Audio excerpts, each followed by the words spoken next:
Carla, you should show us your cat. Yeah. Carla has got a very tiny cat. Oh. About 10 kilos. Oh. 10 kilos, that's not tiny. That's not This way, come here. I'll show you my tiny dog. Yes, Cooper is very tiny. Really. Oh. He thinks he's a lap dog, but as you can see, he doesn't fit. Oh, Yeah. that's nice. Oh, the elephant is back. Hello, Mr. Elephant. Yes. Very nice. I bet you're very soft as well, Mr. Elephant. You look like a very soft elephant to me.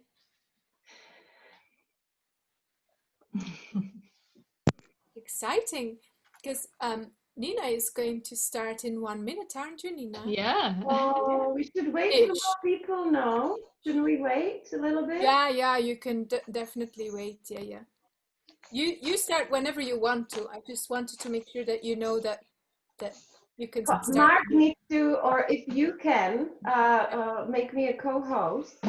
Well, I don't think Mark has made me I'll make you the co-host, yeah, there, and then I'll make you the host now, yeah.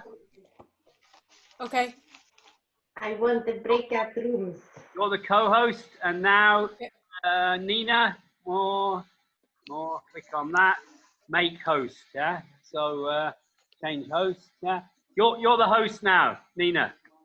Do you want to be co-host as well, Mark? I don't need to be really, yeah. I mean, you can make me if you want, yeah. Like, but I can't do that. I think no, Nina can do that. it would have to be Nina make me the co-host, yeah. Sorry, I wasn't paying attention. What do I do? If you could co-host, Nina, just click on me.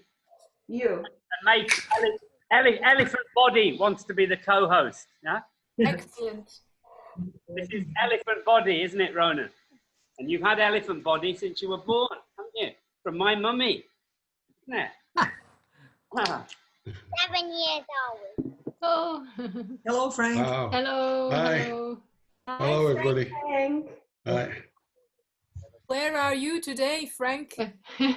I'm in front of the Film and Theatre University, which is just down the road from me. And it doesn't look like this anymore, but there was a big student protest for months over the government trying to replacing the dean of the university and trying to take control. But now the students have gone home, and all the stuff that they put up has been taken down, unfortunately. There's a big protest as well. If you go to my Facebook page, you'll see the protest, which was on the anniversary of 23rd of October 1956, when the Hungarian uprising was. And there was a big march of students and teachers and everybody to the centre of the town, of the city, I should say.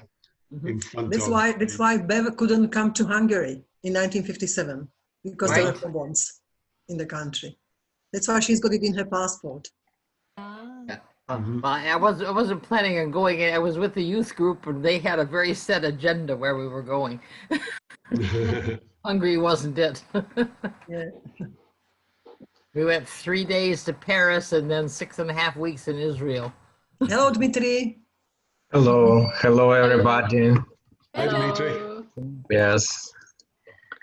I love all these puppets.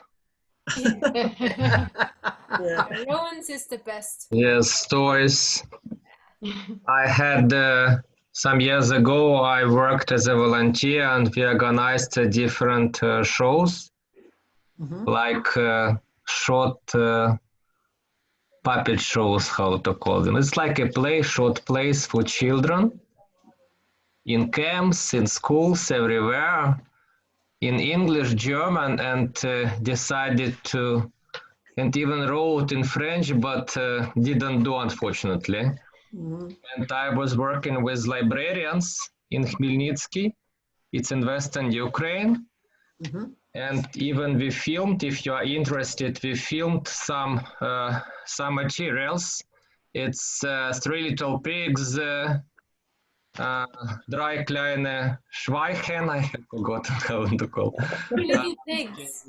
Three little pigs? Yes, A House in the Forest, and these girls who worked with me, they even got a grant.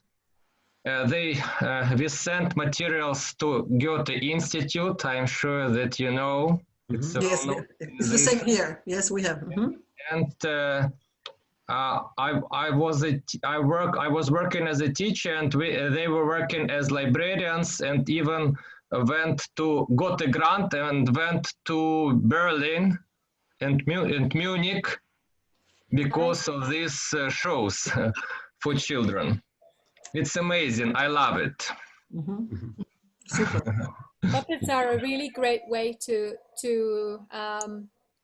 make children talk when they are shy, because it's not them talking. So Yeah. Also adults. That's true. We presented different books, German literature. Yeah, exactly. Okay, it's amazing. Omar, Frank has got a dummy. A little Dalmatian. Dalmatian with a growth. Yes. Yeah. This is Rizzo Razzo. Yeah, and this is Spot the dog. Nice.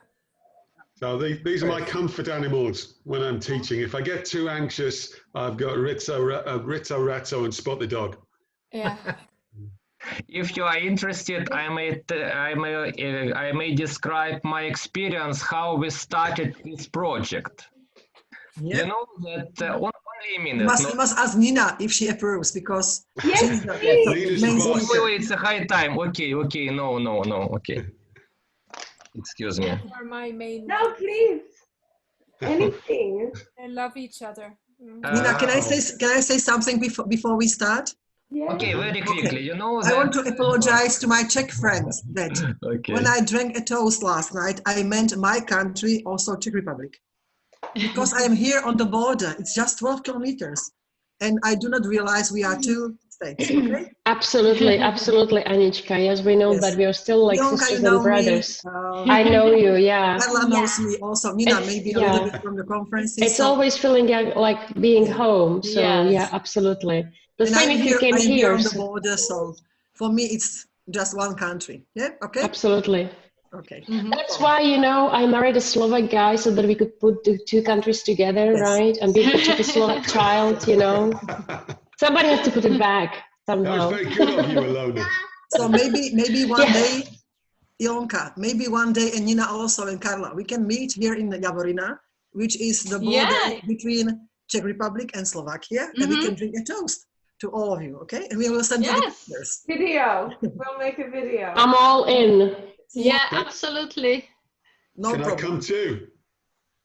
Yeah, Frank, you know where it is, so you can.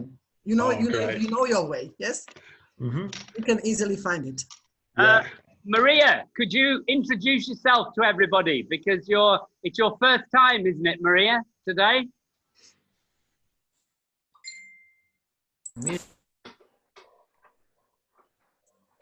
Okay, hello everyone. My name is Maria Dulevska.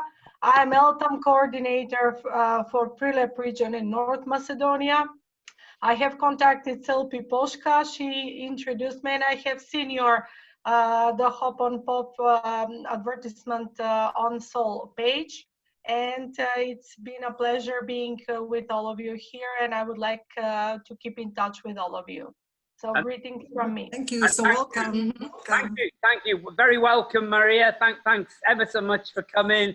It's good to have somebody. I never know. Should I say Macedonia or should I say North Macedonia, or is it very sensitive? Is it a huge mistake if I say Macedonia? No, it's not a huge mistake, but it's a sensitive issue, of course. I know. Mark, you've been in Ohrid, and I have also been in Ohrid in the LTAM conference, but we didn't have much to chat because there were too many participants. Did you, Maria? Did you come? And this year there's also. Did you come to my session on Paddington? haven't. This is the first time I'm here, but I promise that I'll keep the pace. As you can see, Maria, we're all very chilled out here and relaxed, and we're a very kind group of people, you know, who like a bit of fun and a glass of wine, you know. So certainly Nina, who's doing it tonight, yeah, she enjoys a glass of wine. You're chatting all the time. You know, Mark, you're chatting all the time, and I'm looking at all of you, and I'm saying what's going on here. But it's very interesting to see, and very nice to see so many cheerful people around, because it's the period of the pandemic, COVID pandemic, but I think that everything is going to be fine. Yeah, Maria, have you ever been to a webinar that starts like this? On a sole webinar, no, but I've attended so many webinars issued by different companies. And no, but Maria, have you ever been to a webinar where the first few minutes is people, you know, who get their elephant puppies? No, no, no, I haven't. No. And they're kicked out, you know, and they're live cats and they're live dogs. You've never been to a webinar like that before. I also have a tiger down there in the basement, and I should bring it here as well. Excellent, good job. It's great. We've got 24 people here, Nina, which is fabulous, you know. So, you know. Frank, that's why we have faith. Okay, Mark, shall we? Yeah, if you like. Yeah. Okay, do I get no introduction? Yeah, I'm thinking, Mark, please introduce Nina so that we know her background a bit. And, Nina, I first met in Bratislava. We were in 2014. I was checking it out today, actually. And Nina, that's where I found that interview with you. That you remember Martina interviewed you? Oh, you haven't even noticed that, Nina. I actually, in the email, I have noticed it, and I was reading my own words, and I was like, wow, I was so smart 6 years ago. Yeah, well, we ended up, if you remember, in a nice courtyard in Bratislava. You know, the weather was nice. We were outside, and I remember us having a passionate discussion about course books and not course books. And then the authors of course books, that's always a very sensitive topic. Where is Ken tonight? I don't know. Ken should be here. Well, I ought to send him. You could send him a Facebook. Rakesh, can you? Not me. Rakesh, can you send Ken a message? You know, because Ken likes Nina, and Ken actually invited Nina to write on his blog. Do you remember that, Nina? To write on his blog? No, I don't. Well, somehow Ken kind of recommended you. I can't remember exactly what it was. Yeah, oh, but wow. Yeah, but anyway. So and then I came to Brno once, and Carla, you organised a meeting for me with Nina, didn't you, Carla? Yes, yeah. We went to her lesson in a wine cellar, and they were practicing present perfect with a glass of wine. Yeah, it was terrible. Yeah. It was terrible. I had to do a lesson in a wine cellar, you know, like, I don't know. Hang on. You know, all the teachers who work with me, they absolutely hate coming here. I know. I don't know how I survived it, and how you put me in such a frightening atmosphere, you know, in a wine cellar where I had to do a workshop. Yeah, like it was. So we met there, didn't we? And then Nina, you invited me to a fabulous place after a conference in a factory where we had breakfast. Tell them about that. I'm actually going to, if I have time, to show a video that's a surprise for you as well, from that same place. It's called Industra. We like industrial style here in Brno, because we were always considered the Central European Manchester. Yeah, there used to be lots of textile factories and other factories. Of course, we are also considered the suburbs of Vienna. So yeah, it was a good place to take Mark. And once I did a big pub night, English pub night for my students and my international friends, and it was a karaoke version.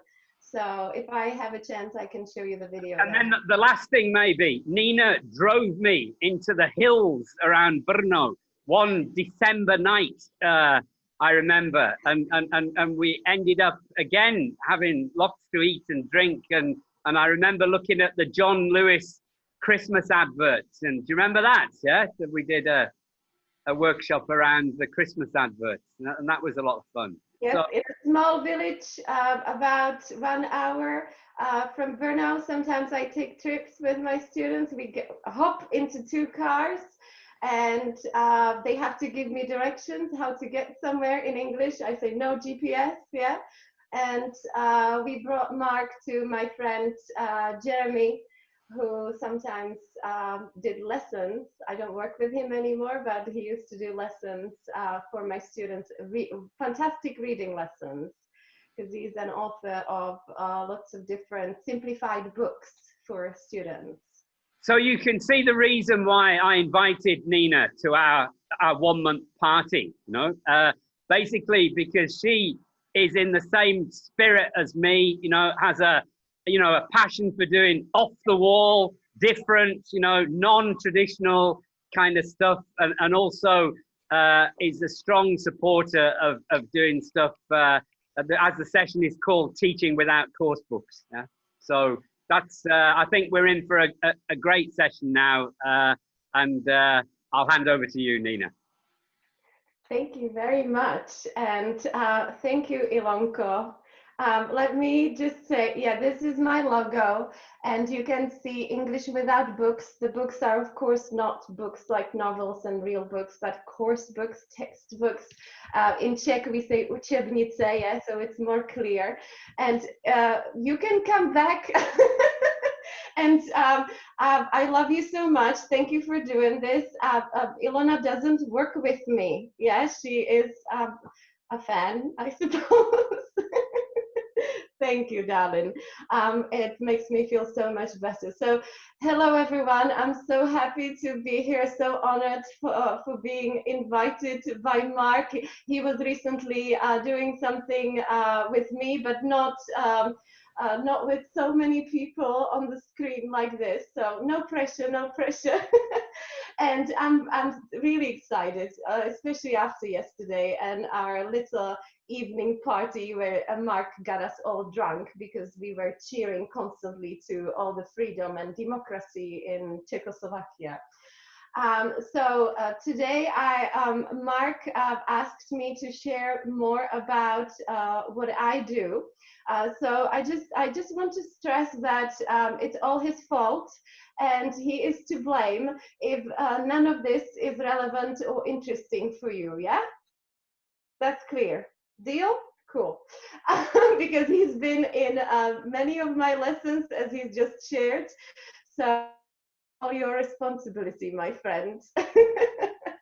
Anyways, let's start with me knowing more about you, because I know a little bit about several of you now after yesterday, but there's so many new faces and names.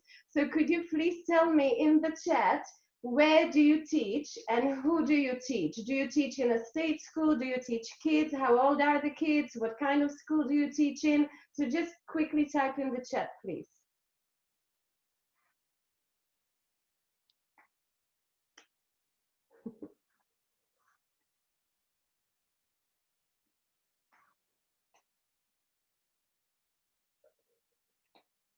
Yes, Rakesh taught in my kitchen.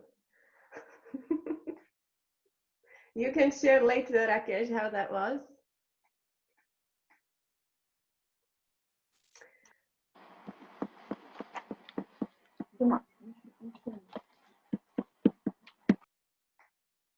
Okay, so mostly state schools, some privately, students all ages, language school for adults.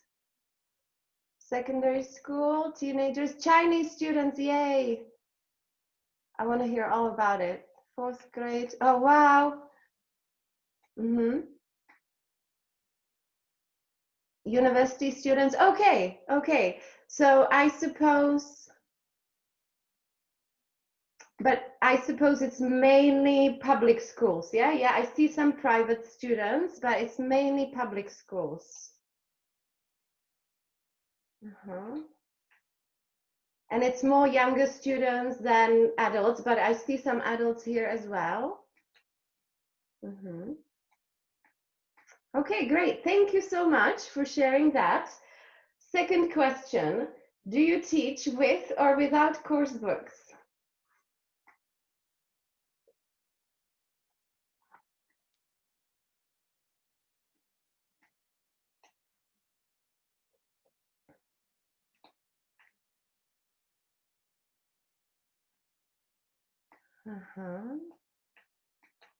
Okay, that's not that bad.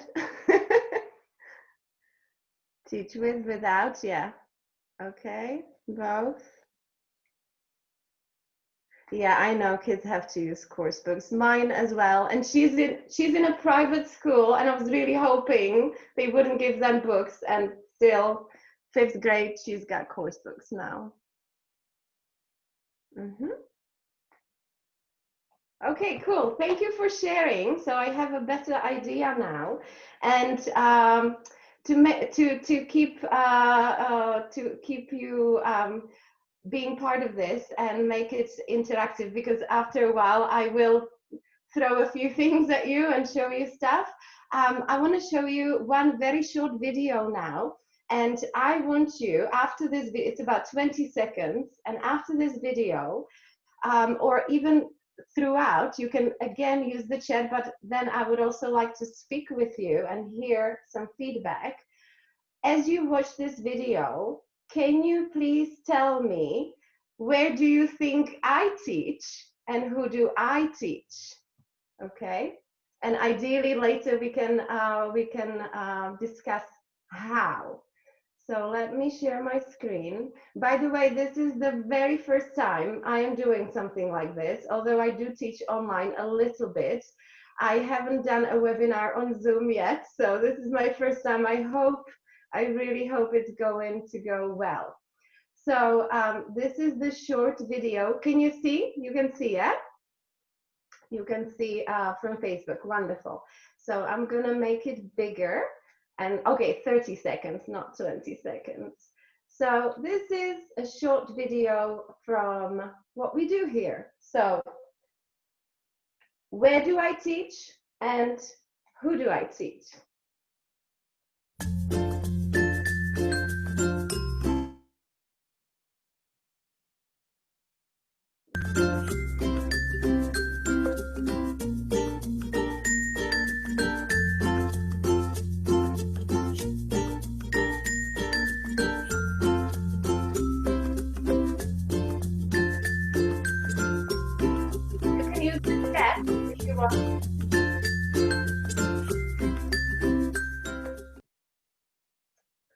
All right, so let me try to put you back here so you can use the chat. Could you please tell me, what do you think? How do you think I teach and who do I teach?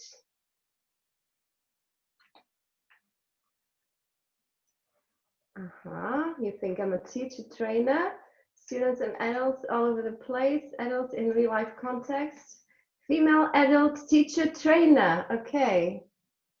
Definitely corporate teacher, teacher trainer, private company, from home, adult teacher trainer, you teach anywhere. Adults everywhere. Trainer, oh, so nice to see that you think I'm a teacher trainer, because I'm just trying to develop in that area, and I started helping other teachers, but these that you saw in the video are students, just students, yeah, not teachers, not other teachers, but students, and yeah, some of them were teachers, but really teaching in my courses, yeah. So if you could unmute whoever would like to comment on this, how do you think I teach? Obviously, this is called teaching without course books. So I do teach without course books, but how do I teach? With what? How? How do I do it? What do you think? With anything that's there. So you just use what's around you to give the lessons, or maybe you plan to give a lesson in those circumstances. Okay, interesting. Anyone else? I would call it experiential teaching, because there's always looks like there's always something going on that you're teaching, and they're learning by doing. Okay, thanks, Beth. I saw a cooking class, and yeah, I saw the logo that it's English without books, course books. So that's the key concept, I believe, the unplugged teaching. So the emergent language, the language that emerges during your lesson, during your time with your students. Thank you, yes. I confirm everything so far mentioned. And also I can see in the chat, real life situations, unplugged, absolutely, very often, yes. Learning by doing, using nature, yeah, we go out a lot. Belly dancing, yes, dancing, we dance a lot. Because as you could see, it's all women, yeah. Teaching unplugged, yes, that's my Bible. And so, anyone else would like to add something before I add something?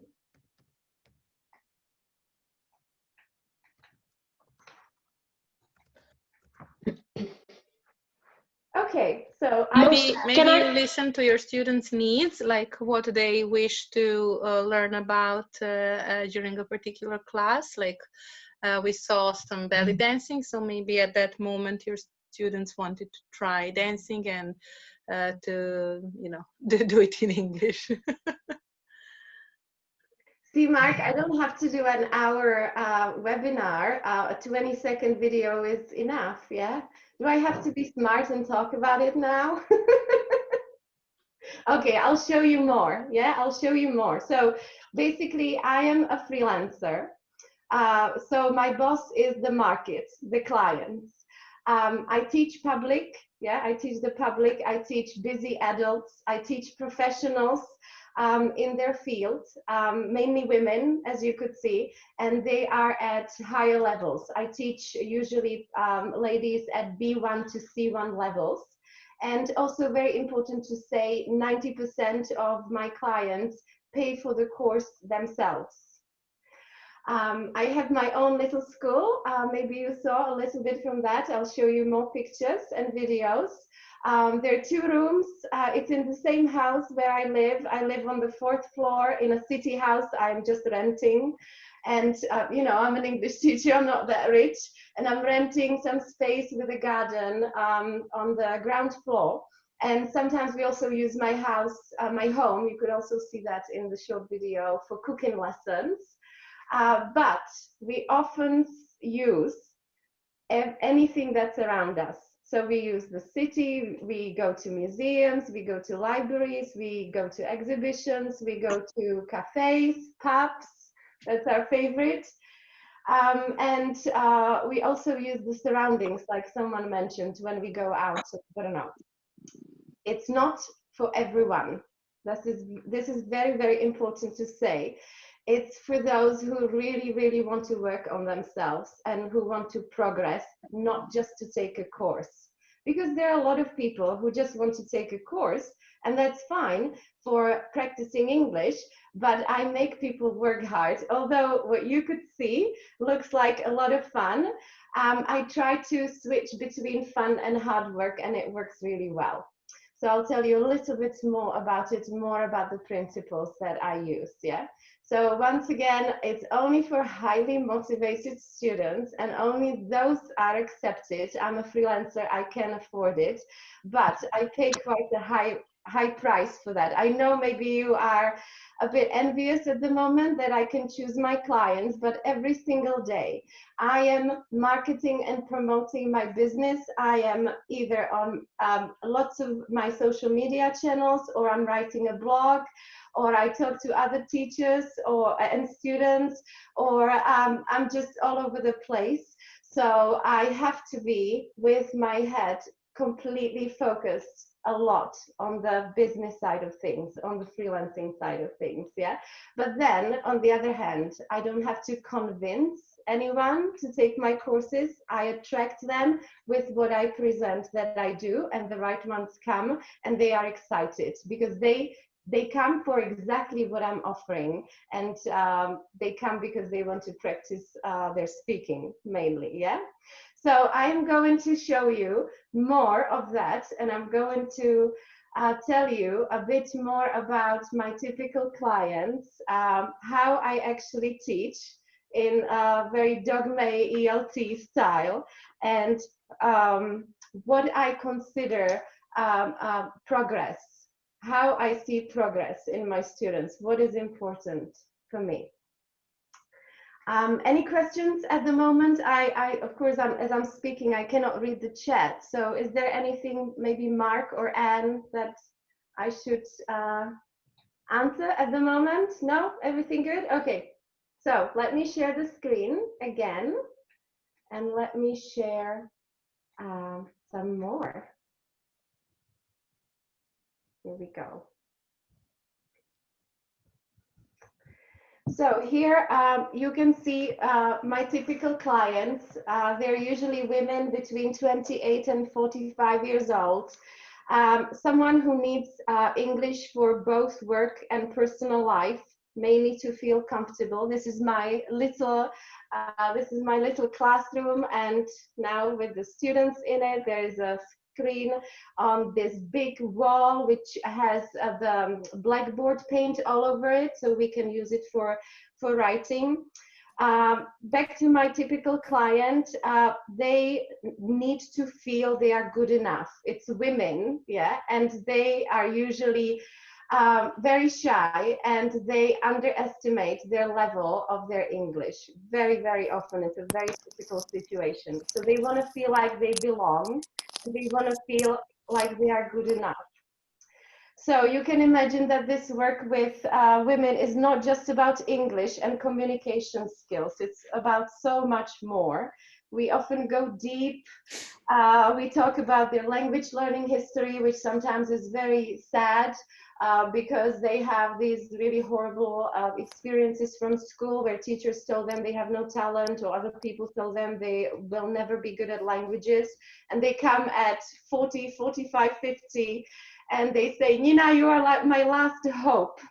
So I say, come on and let's have fun with us.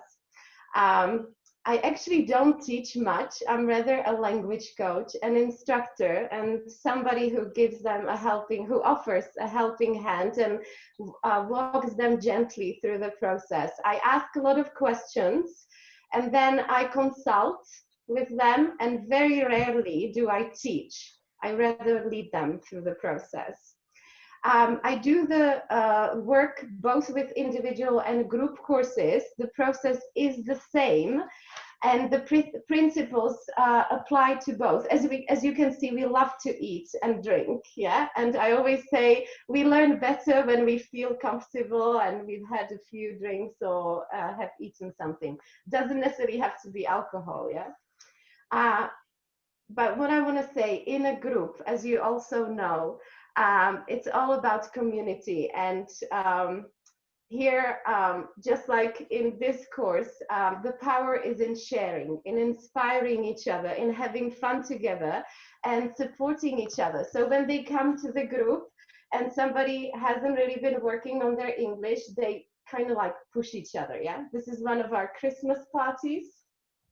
And so my three main things, 3 elements that are always very, very important for me, my main goals with my students, is that they fall in love with English, or if they're already in love, which is not often the case, so to fall in love with English even more, to become self-confident. That's what people come to me with. Yeah, they mainly lack confidence in speaking. So speaking up for themselves. Women need to speak to their superiors, to their bosses, or some of them are business owners, so they're stakeholders, yeah, and they feel very insecure. So we provide them with this safe space where they practice a lot, and we give them a lot of ideas how to keep improving even after they finish the course. And that is my third goal with my students, that they don't need me anymore. They already know what to do. This is this is in my home. This is exactly where I am sitting right now. Sometimes I do these weekend courses, and this is a breathing session on a Friday evening. And on Saturday morning, we have a makeup session with my colleague from Turkey, Giselle. She does belly dancing, and she's Turkish, so she teaches us how to make Turkish coffee. We do the fortune telling from the coffee grains, yeah, and she teaches She teaches us the whole culture around it. It's absolutely amazing. Here we were making jewelry with one of my British friends here who makes jewelry, and this is very interesting. The students often co-create the courses, so we were in one of the students' companies.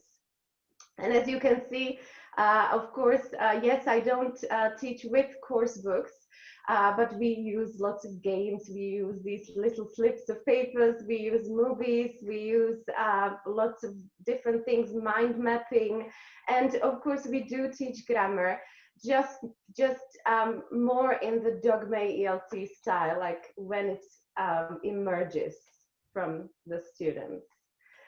So I think this is pretty much the basics of what I do. So let me again stop sharing. Oh my God, was I not sharing? I was. Oh, you were, no problem. Yeah.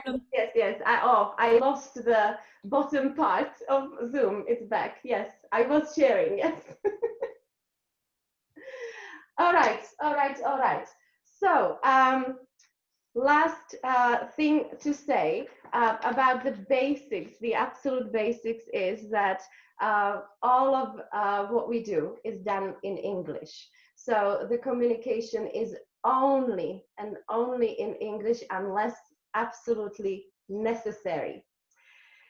So right now I would like to show you a little bit more from how I frame the whole course, because it's not just unplugged, it's not just experiential, it's not just something that is from nowhere to nowhere and we're just doing these fun things and having conversation.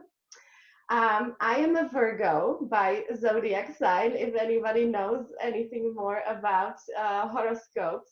And Virgos like to have a system. They like to have a structure. They like to be able to, pull the right things from the right boxes and know where they are. So because I don't have course books, I need some kind of a frame.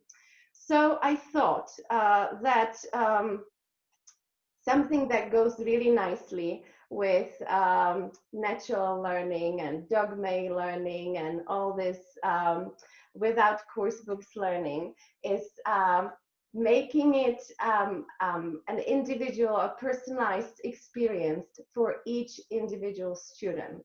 So I applied something 10 years ago. I started with this and it's still working the same way. I applied something that I tried on my life and myself, and that's setting language goals. It's quite popular these days, but 10 years ago it wasn't, and nobody was really doing it. And I was using the SMART goal system to lose baby weight, to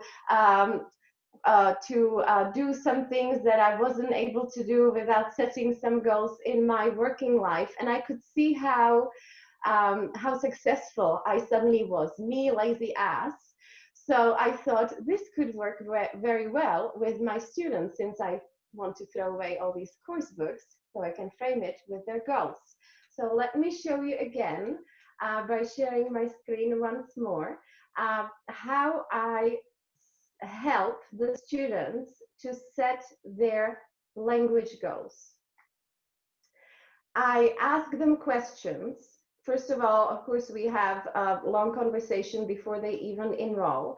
But then once they enroll in the course, I ask them questions about their motivation. And you know how people say, I just want to improve my English. And I say, well, what does that mean? Well, I want to speak better. Well, who do you want to speak better to? Is it the English Queen, or is it your boyfriend's friend in a pub? Is it a presentation in front of your clients? Or is it just your friend on the phone who doesn't speak Czech and you want to share your life with? So I created this very simple template so that they don't really have to go through the SMART goals ideas and how to do it. And I just tell them, you have to be specific and you have to set a date for those goals. So I ask them, who is it that you want to be able to speak with? Where? Is it at work? Is it in a pub? Is it at Buckingham Palace? Where is it? About what? What are the topics that they want to discuss? Is it something serious or is it something more informal? At which level? And something that women really like to express, how they are going to feel when they reach that. So I ask about that in all the 4 scales, as you can see. And of course, this is just a template. Usually people have more than one, yeah, especially for the speaking part. They usually have 2 or 3. So I can show you a specific example. This is my student Jana. And you can see how I also correct their English when it's not perfect. And I write some, here's my note, haha, blue notes. And I write some comments if it's a returning client and I know they're learning language history, which is this case. So here are, and because look, she started with reading, not speaking, because that's her favorite activity. And that's fine, yeah, she can start wherever she wants. And now she reads novels in the original. Now she writes in my Facebook group all the time about all the new books that she's reading. It's incredible. And she's a pharmacist. So look at her goals. Yeah, these are her goals. I will be able to speak with my patients in the pharmacy about the most frequent topics without a dictionary, because we live in the 2nd largest city in the Czech Republic, so we do have a lot of international people living here now, working for all these big corporations, so she does get international clients. I will be able to join informal conversations with international speakers in a cafe, express myself more shortly and clearly. Also, I will be able to make a phone call with my Czech friend. Sometimes people feel most shy in front of other Czech people or other people of the same nationality. I don't know if you have that experience. So that often is mentioned in those goals. We can look at some writing goals as well. I will be able to write informal emails and short articles about our everyday life and work, or comments on social media. And she really does this. Yeah, this is not like wishful thinking. She really does this. She's somebody who likes to comment on social media. Not many people do, not the women that I teach really, but she does. And so she wrote it there. And then the next step is plan for action. Plan for action is very important because they put together how they should reach these goals, right? And then in the group lessons, If it's an individual course, I ask them every session we have. In the group lessons, I ask them every 2 weeks. Yeah, I give them some time to breathe, and I ask them every 2 weeks. So they put together this plan for action, what they will be reading. Look, she says, okay, I will read articles and post on Facebook and Instagram every day. Every day I'm going to choose one word and put it into Quizlet or Gold List. Books. I've been reading Harry Potter and Becoming. I'm going to read at least 5 minutes a week. Yeah, she's writing her plan down. And this way, when you report with the students over and over, they get into the habit. And then by the end of the 3 months or 4 month course, very often what happens is that they know what they should be doing in order to reach their goals, and they get tons of other ideas because they've shared ideas with each other throughout the course. And I also share ideas from my teaching career with them. So one thing I did recently is to put, oops, excuse me, so just a second. So that was open. Okay, that's not working right now, so later. So I write a blog for my students where I put a lot of ideas in my articles. I write articles about best Facebook pages, this is slowed down, yeah. Best Instagram accounts, best Facebook pages, best websites where they can go and practice by themselves. So I'm helping my students to become more autonomous so that they can always choose and create a list through different ideas and different activities. I also like them to do only things that they love. So I believe that when we teach from course books, that's kind of interfering, because all these topics, or not all of them, but many of the topics in the course books are simply boring, especially for the students that I teach. So we don't push activities or techniques on the students that they don't usually appreciate from schools or language schools, and we often fit their passions and what comes from within them. So we often talk about what they want to do, how they want to, as one of you mentioned, how they want to learn this skill and what they need for being able to follow this conversation. Once we had a course with a makeup artist. Another time we were cooking in somebody else's company who has a health food store.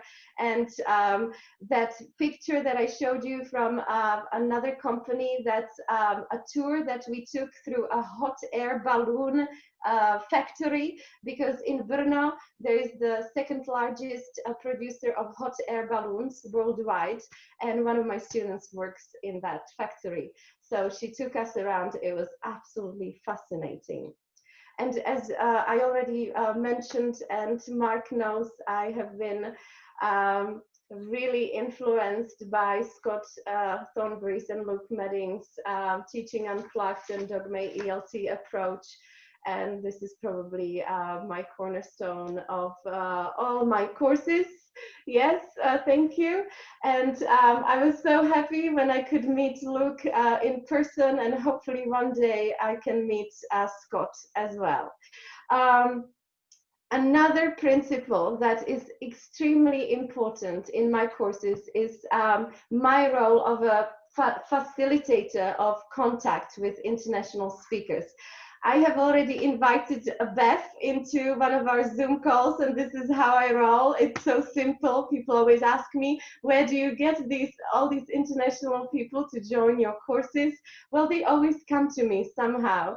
And it's never that I look for these guest teachers or guests in our courses. And it all happens naturally in my life as well, and then it's perfect, I think. We have pub lessons. I will show you some videos in a minute. We have pub lessons Some of our guest teachers organize lessons in their homes. They invite students to try different cultural different traditions, different dishes. They take them around the city as if they were tourists, so the students have to present things about the city. Sometimes we even meet their family members, so we can take them around. Like if an American teacher has family members coming in, we take them around and we practice. And I involve so many people from so many different nationalities, so that my students can practice listening to different accents. Yeah, so Peter was here earlier at the beginning of this course. I truly admire his work fighting for us non-native speakers. I believe that we can all learn so much from each other. And I have a Turkish teacher here. She's absolutely freaking amazing for so many years. Students love her. I have a teacher from the Philippines, from Iran. It's not just native speakers or European teachers. And it's just one big happy family. Because I believe, and let me conclude this monologue with, that we learn languages mainly to communicate with each other. Yeah, I definitely do it to bring more peace to the world. Everyone always asks me, and I say, I just want more peace and love in the world. And when we can speak each other's languages, you know, it's just much easier without the violence. And in our courses, we do bring the environment closer to the people. We give them opportunities to meet other speakers in a safe environment. And most of my clients don't have that opportunity. Maybe, yeah, they have an American boss, but they are, you know, like nervous about speaking to them. So between 2010 and 2018, I organized 18 pub nights where I put my students, their friends, and whoever wanted to join for free together with my international community. And I didn't have a single problematic one, all absolutely amazing parties. And at its best, we used to have 80 to 100 people. So let me show you a little bit from that. This is a pub lesson.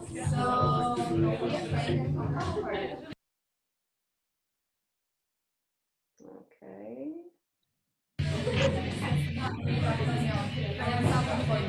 This is a Polish girl who is introducing her little group of students, my students.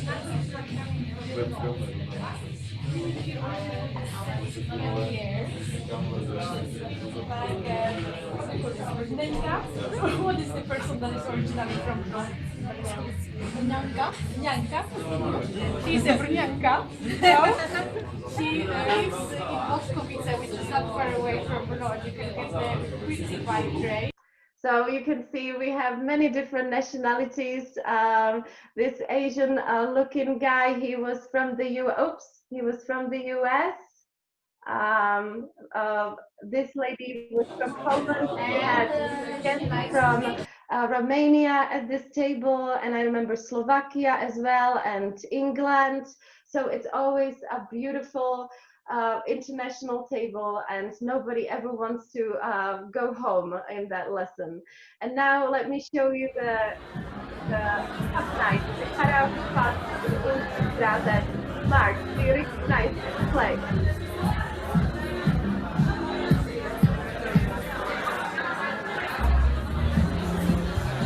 So we had about 100 people here, I think.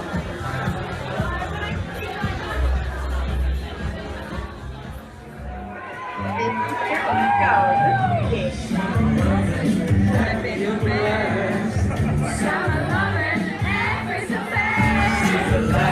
She nearly drowned. Splashing around.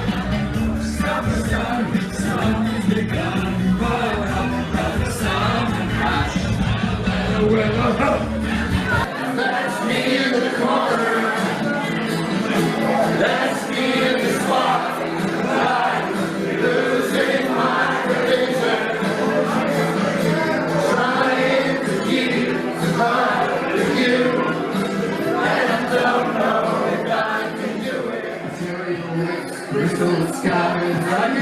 you incredible things. Come, this is pretty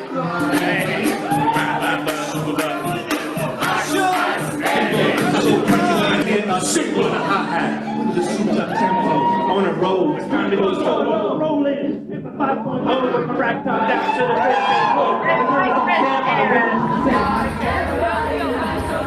My friend Aaron from the US, and he did Ice Ice Baby really, really well, I think. And Mark, did you recognize Industra a little bit in that clip? I did. It's a fabulous place, and honestly, the way in which industrial places are turned into creative places. Yeah, I know a fantastic place in East Berlin, the brewery, the Kulturbrauerei, which is a hive of creativity. Fantastic. You got the Tate Modern in Britain, an old power station. And tomorrow we're going to have a thing on Liverpool. I've kind of spontaneously organized a session with Catherine's father, who's a tour guide in Liverpool. And he's going to be talking about the Albert Dock in Liverpool, which was transformed from warehouses and shipyards into, a Tate Gallery and everything. That place I absolutely love, Nina, and want to go there again. And the people running it, tell them about the coffee. Tell them about what they say about coffee, because that was a real inspiration, what they said about coffee. You mean that you shouldn't put milk in your coffee? Yeah.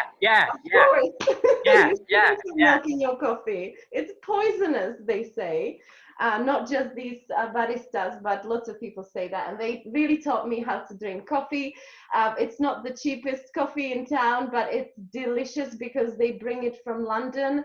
This is why I organize my events at a place like this, because of the owners. They also are somehow connected, and it's always like that for my courses, that they are connected somehow to the English-speaking world. So these baristas, they lived in London, they learned their craft in London, they brought it back to Brno. So they speak.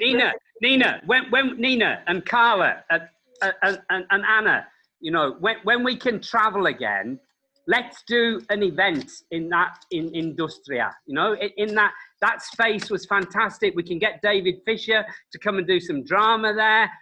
We can all enjoy all the coffee. We can have a workshop on coffee drinking, and let's make it happen. Oh, Mr. Wilson's here. Hello. Hi, Ken. Nice to see you. Hello. At my webinar. Sorry? What? Nice to see you at my webinar. I've been here for a while. I had to go away for a minute to make some food, but I'm back. Ken, tell them the story about. No. Okay, no, that's not interesting. It is very interesting. Tell them about your record, Ken.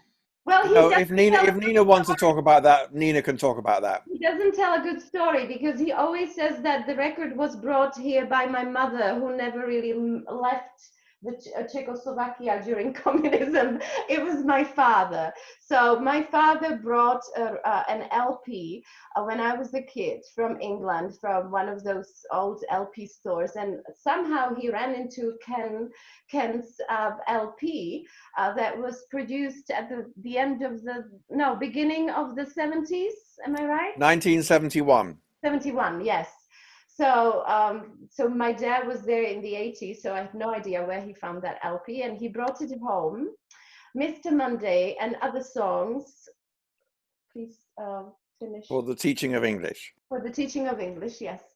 And there are all these songs with tenses, and me, a 10-year-old girl, this is how I learned English tenses. So you can imagine what an honor it was for me when I was doing my very first public talk at ELT Forum in Bratislava in 2013, and Mr. Wilson appears at my talk.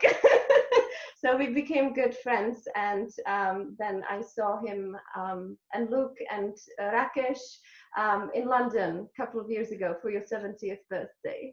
So Ken, this is me singing. I think you never heard me sing, thank God. That's the one thing I haven't heard. No.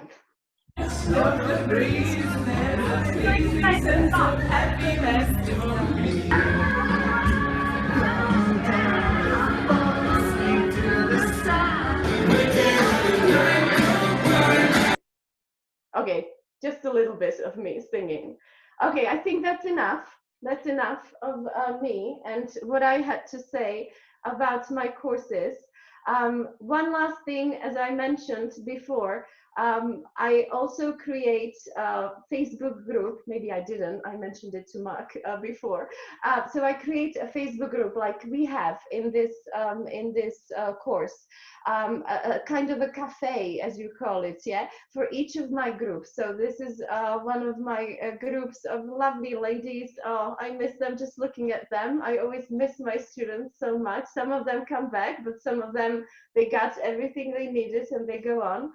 So we also use it for, you know, sharing pictures and from the lessons and different links and yeah, success from apps and notes from lessons and questions students have and so on. And because I am not with them every week, because they have these guest teachers, when I'm not with them, I can send them a nice message like this. Yeah, have a great city tour.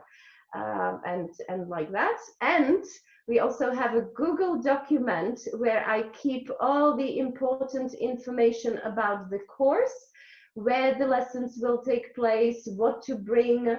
I can show you an example from a cooking lesson.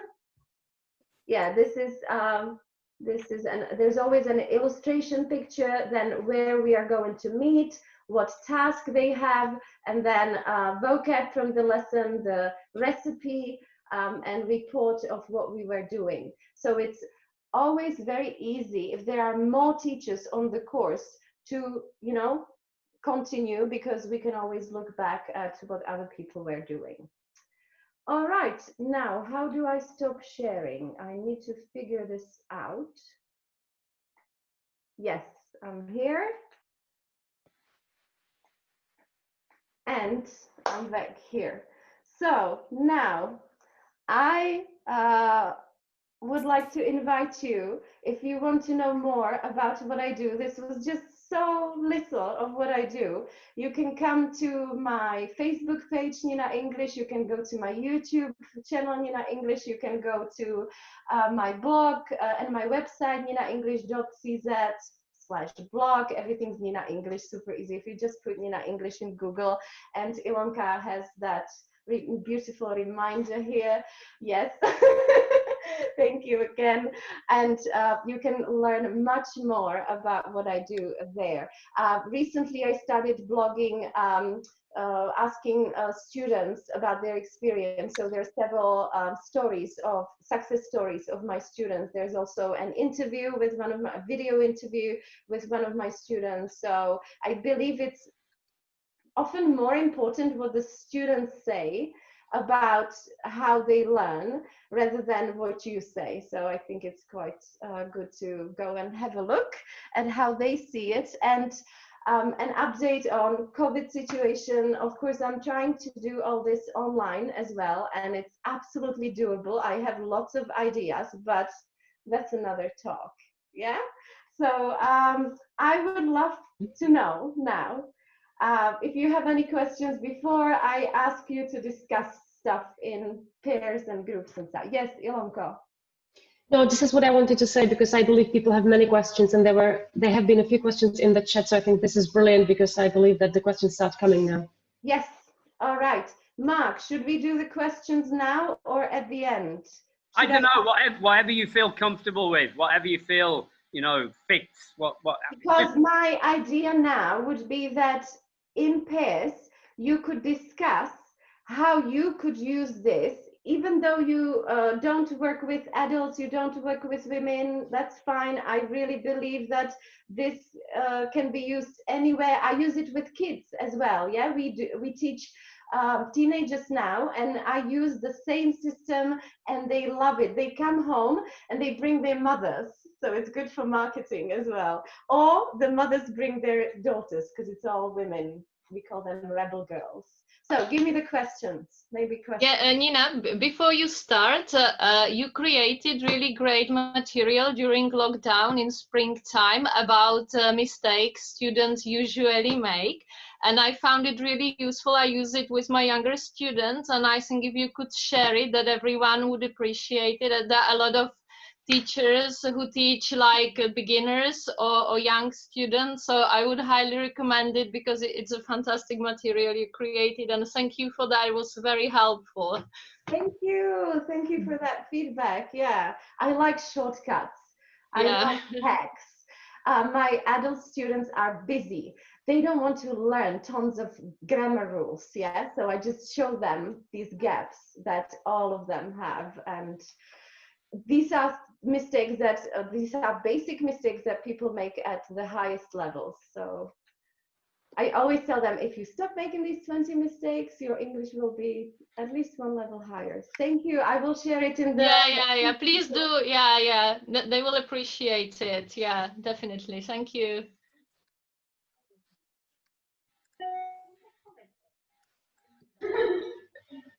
Maybe Nina, there was this in the chat box. There was that somebody asked like that. Mostly these the students are women. Could you give a bit of background on that? Why I teach only women? You wanted to know why I teach only women? Okay, that's a great story. They asked, well, Dogme style. They asked for it. I was teaching the first group, which was a mixed group, and we had one guy, and he missed a couple of lessons. And after he missed like the second or third lesson, the ladies came to me and they said, Nina, you know, it's kind of better without him, you know, like just us girls, can you tell? Don't you feel it? And of course I felt it. Yeah, it was completely different. And I said, are you sure, really? Tell me more. And they created it themselves. So like that. And of course, I'm a woman. I understand women better. I understand their mental blocks better when they're shy, when there's this whole self-confidence of not feeling good enough. It's always going back to that one thing. I'm not good enough. And Nina, maybe I would just add that there are some male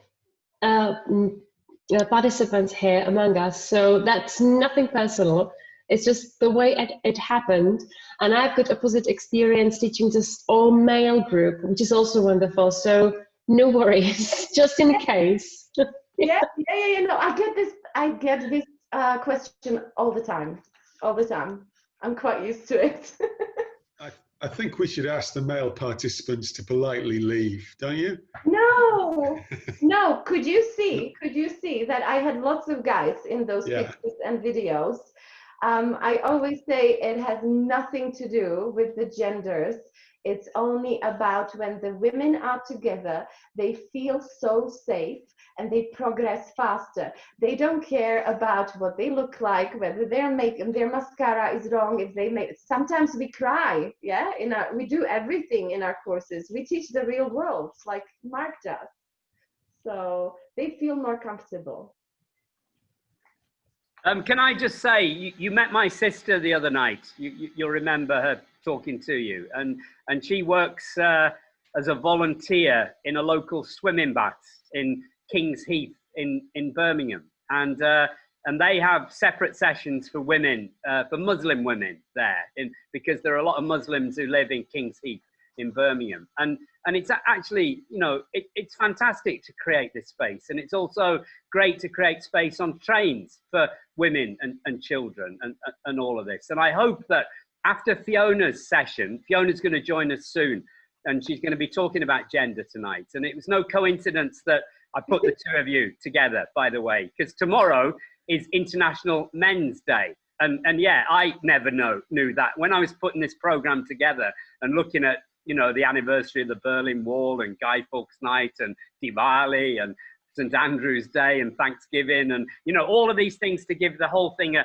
context. And I had no idea that there was an International Men's Day. And do we actually need an International Men? Well, you know, like, but all of this stuff is kind of interesting. And one of the reasons, Nina, for having you and Fiona tonight is that maybe tomorrow you get a bit of inspiration from what we do tonight to actually try something out tomorrow or particularly tomorrow. You know, if you're teaching tomorrow, just put up International Men's Day on the board and then get your students to, in groups, in pairs or groups, to just discuss, you know, what are their reactions to International they might not even know that International Women's Day is on March the 8th. Yeah, like, I don't know. Yeah, but you know, and if any of you have got any time to hang out after Fiona, we could get into quite a deep discussion about some of this. And the reason why I keep the thing open until midnight and longer, actually, if you've got the Zoom Pro version, even though you've set the meeting to finish at a certain time, it carries on forever and ever and ever until your next meeting. That's something I didn't know at the weekend. That's something that I've learned, like, from Ali's husband, Tom, you know, was telling me the other night. Yeah, so yeah, that's all. Yes, you're jumping into my session. I would love for you guys, because you were listening to me for so long, I feel so bad. I would love for you to discuss this. Could I please, Mark, put our colleagues into breakout rooms by 2 or 3, and I would love for you to discuss your first impressions, basically, of teaching this way, and why do you think that students who take these courses get such great results? Because they do, and you can also see it on my website, where I have before and after recordings. So I have proof it works. Okay, let me, oh wow, we have 33 people. That's incredible. Okay, so here we go. Okay, so 12 breakout rooms. Enjoy, and please discuss once again your first impressions and why do you think that students progress really fast with this.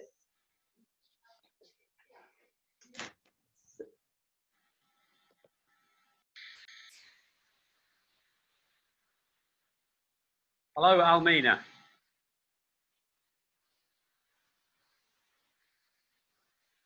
Can't hear you. Hi, Mark. How are you? I'm good. How are you? Good. Can I ask you, Almina? Are you Yes. Are you sometimes like with the video and sometimes not because of money? Sorry? Are you sometimes with your? Are you sometimes with the video and sometimes not because of money? Can you hear me? No. Yes, I can hear you now. Tell me. I was asking the question because that was fantastic 2 nights ago when Anne was singing the song and she was like talking about you, and then sometimes she shows her face, you know, and then your face, you show your face, and I just wanted to ask you before we talk about anything else, you know, like, you know, how you sometimes show the video and sometimes not, and I wanted just to ask you like about that. Yes, it's because sometimes most of the time I'm not alone in my room. Because I have my sister here, and that's why I don't really feel comfortable. No, you know? that's fine. I that's fine. You know, and I think you know. No, and I think it's I good. hope you're not offended by it. I'm not at all. You're not offended. I'm not, Almina. Everyone needs to do whatever they need to do and however they want to do it. And you know, this course is about freedom. You know, this course is about people showing their video, not show. But what is interesting in my position as a teacher, because basically I am the teacher on this course, yeah, and all of you are students. You know, like for a month, it's like I've got it's like I've got a. We have the best teacher. Well, you know, that's what it's like, and if you reflect on it like that, then it's really interesting, you know, to see how this is amazing, Almina. Honestly, this course is amazing. I'm totally blown away by it, and the potential for what we can do in the future in different ways is amazing. You know, with stuff with children in Struga, you know, in Albania, in Kosovo, we could do all sorts of interesting things with this. And I want to have a meeting, Anna. I want to have a meeting at Seoul, you know, with the people who've been involved in this in December sometime, Anna, with what have we learned from this experience this month? You're muted. Unmute, Anna. You mean Zoom meeting, yeah? Yeah, the whole course, you know, the whole course, what we've learned from our being part of this course and what this means for Sol in the future. What we've learned from each other. Yes, right? that. Yeah, A yeah. lot, Anyway, yes. I don't want to take away Nina. I don't want to. Especially us younger teachers, that we can learn from all of you more experienced. Yeah, well, that's another. Let's talk about what Nina wants to talk about. What have the two of you got out of tonight? You know, what Nina has been talking about. Mark, well, I loved everything. Okay, go. Sorry. Oh, can I just 2 sentences? I have been teaching adults for 40 years, you know, so I do it a very similar way, without books. We just what I sometimes use are workbooks, because there is much more material than in books and magazines. But we usually do it the same way. We also cook together, and when it is maybe somebody's, I don't know, birthday, we simply have a freer lesson. We just chill out and talk. We try to talk in English, but sometimes it's impossible, you know, what the adults are like. And what I like most, 3 years ago, we started our trips in Slovakia together. And abroad, we went to Salzburg before Christmas, for Christmas market. And for me, what is very important is at first to build the community spirit. We have to be a good people on the same level, as we say. And when the group is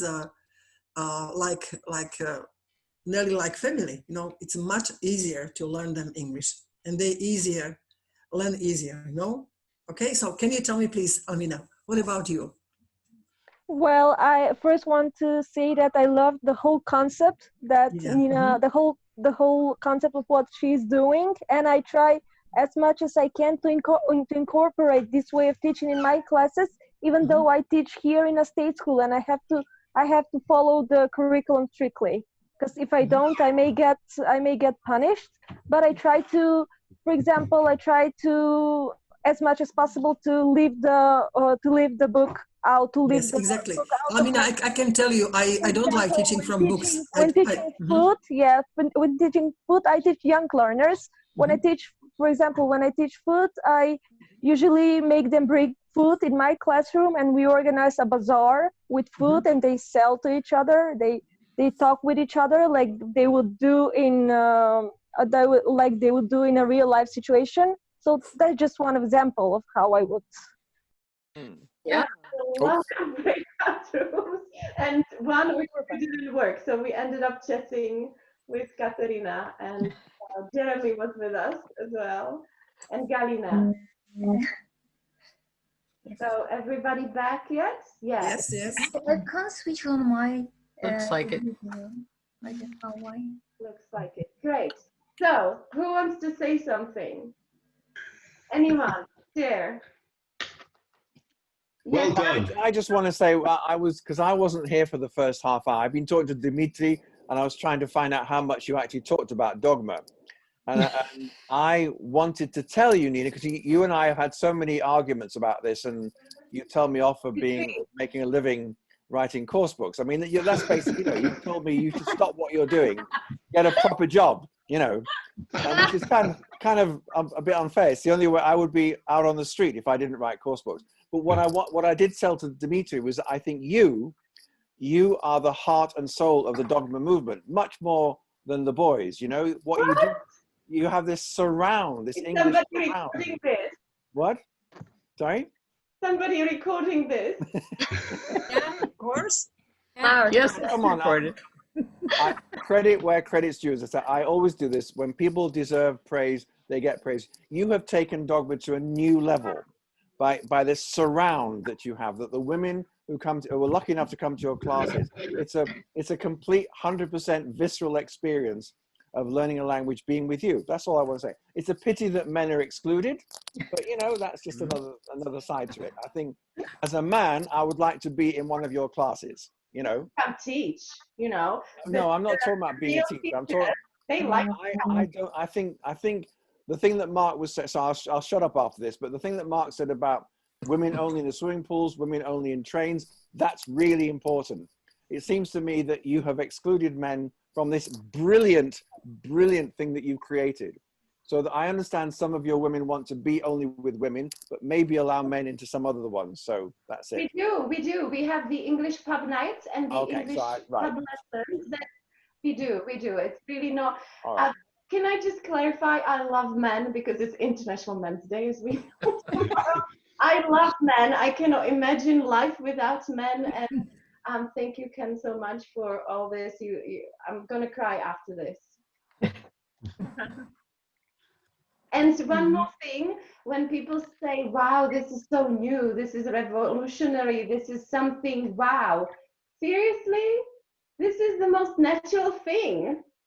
This is the most natural thing to learn this way, I believe. Nina, I'd like to tell you that you have found a way how to combine surrounding and teaching English brilliantly. That's great, my congratulations. I'm completely sure that surrounding means a lot in teaching English. Yes. Okay. I agree. Thank you. Thank you. But there is. I'm not going back to the women only point, but there is the other point that people learn best when they're comfortable. And if you're not comfortable with somebody that's with you, you don't really learn because you don't have the confidence. That's my point. Thank you. Yes. Yeah. Right. Selfie wanted to say something. She was. Yes, I loved it. It was really absolutely brilliant. What I just wanted to ask is, how did you really start this? Maybe I missed that point. Maybe you mentioned that. I come from a really, really tiny country, which is Macedonia. And I also live in a small town within this tiny country. So culturally wise, I do find this difficult to be implemented. I do teach in a state school, but I also teach in a private school.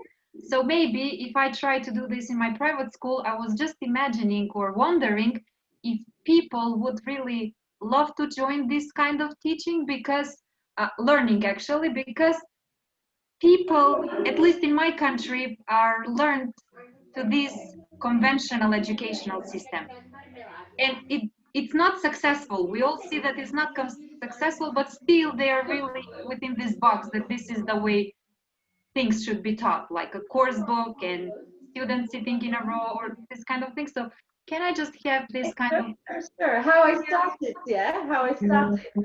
Well, once again, in a bit of a rebellious way, I would say I made a video where I had a cocktail in my hand and a straw hat, and I was saying we really don't need course books to learn English, and come and do it in a fun way. Come cook with me, come dance with me, come do all these fun things with me, and I will invite my international friends. And even when you live in a small place, because I don't, I live in a big city, and I do know that there are lots of advantages like this international community, international teachers that I can invite here. I know a lot of teachers now from my community of teachers here in the Czech Republic and Slovakia, that it is possible in any setting, because you can include people from the online world when you want to include the guest teachers, the international people. And the way I started was that I was simply bored with the course books, and I saw no results with my students, and I thought, this is it. I am bored. I need a different job, different profession, because I just cannot keep doing this with the course books.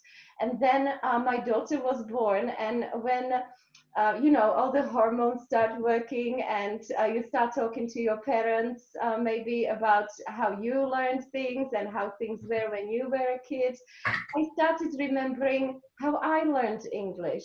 And most of it wasn't from course books. It was from other people. It was from traveling. I lived abroad a lot.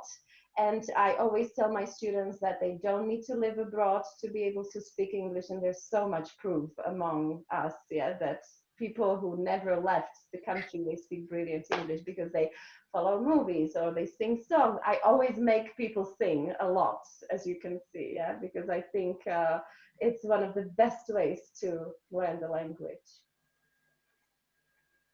So there's more, but I can send you some article where I talk about it in more detail, how I started, how all this, how I created all this, like why and. Thank you. Thank you. It was brilliant though. Thank you.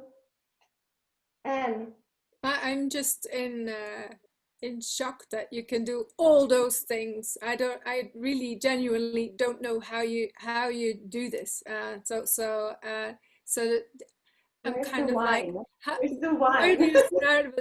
But also kind of, how would you say your day is divided now? Because when you work for yourself, you have to promote things, get clients, and teach, and then evaluate, and so you're constantly on different tracks at the same time. That's my life. You just described it. Okay. Yeah. So in a pie chart, then how much of this? There's less teaching. For sure. There's less teaching than 10 years ago, even 5 years ago, because that's my goal, to teach less and to help other people teach better. So I am moving into this, as I mentioned before, into this teacher training role. But at the same time, I still run and organize whatever is happening here. Obviously, at the moment, it's much smaller. Yeah, I need to say that. There wasn't much space to say that, but it's much smaller, of course, at the moment. So I am focusing also on, rather more on teachers, helping them how to create what I have created. And I believe that this way I can help the situation more than just teaching a few groups. I don't know if I have about 15 groups per year. That's not that much. You want to change the world. But yeah, my day, I watch a lot of Netflix now, actually. People think I work so much because I create a lot of visual material. But just remember that this is from, you know, a lot of different events the past 10 years, basically. So it's not that crazy, especially now. We're all online, yeah. Can I say that Nina has a fabulous group of teachers who she works with, and she invited me last month, and we had an issue with the technology, didn't we, at the beginning? Yeah, but in the end, like we spent nearly 2 hours discussing, with a group of, I don't know, 8 people, wasn't it? And this idea now of how easy it is to invite somebody into your class, and before we thought, my God, we've got to pay their airfare to get them to conferences and put them up in a posh hotel. And now this kind of equalizes everything, and all of you are here tonight, if you've enjoyed tonight, then Nina, to go and go and hang out with Nina's group of teachers and to give her something back from what she's given us tonight, and to talk, I just think that this COVID bloody thing, has opened up enormous, it's caused enormous tragedies on a massive scale and terrible things where people can't even see their mothers and fathers dying in care homes. It's shocking what has been happening. But at the same time, it's the year of hands-on professional development. If we get together like this in a group, in a supportive group like this, talk about what we do, then incredible opportunities for autonomous learning, for collaborative teacher training. All of this can happen now, and we need to develop networks for this to happen. And I've learned so much. It's turned my thinking upside down. Honestly, 2 weeks of facilitating this has turned my thinking upside down about what we can do at Sol, for example, in terms of how we can get students together, how we can get teachers together. And I think all of us can get strength from something like what Nina's brought tonight is passion, as energy, enthusiasm, care, interest, all of these things that make language learning work, and honestly, like Nina, it's been brilliant tonight, and it's no coincidence that we've got 31 people here This is more than any session. I attend every single session, and we've never had 31. We had 34 not long ago. There haven't been as many people who have been to anything apart from the opening ceremony, you know, and that says something, you know, about the way that we're building up a community, the interest, and we need to carry on, you know. This hop on, hop off, November to remember, this is just the beginning, you know.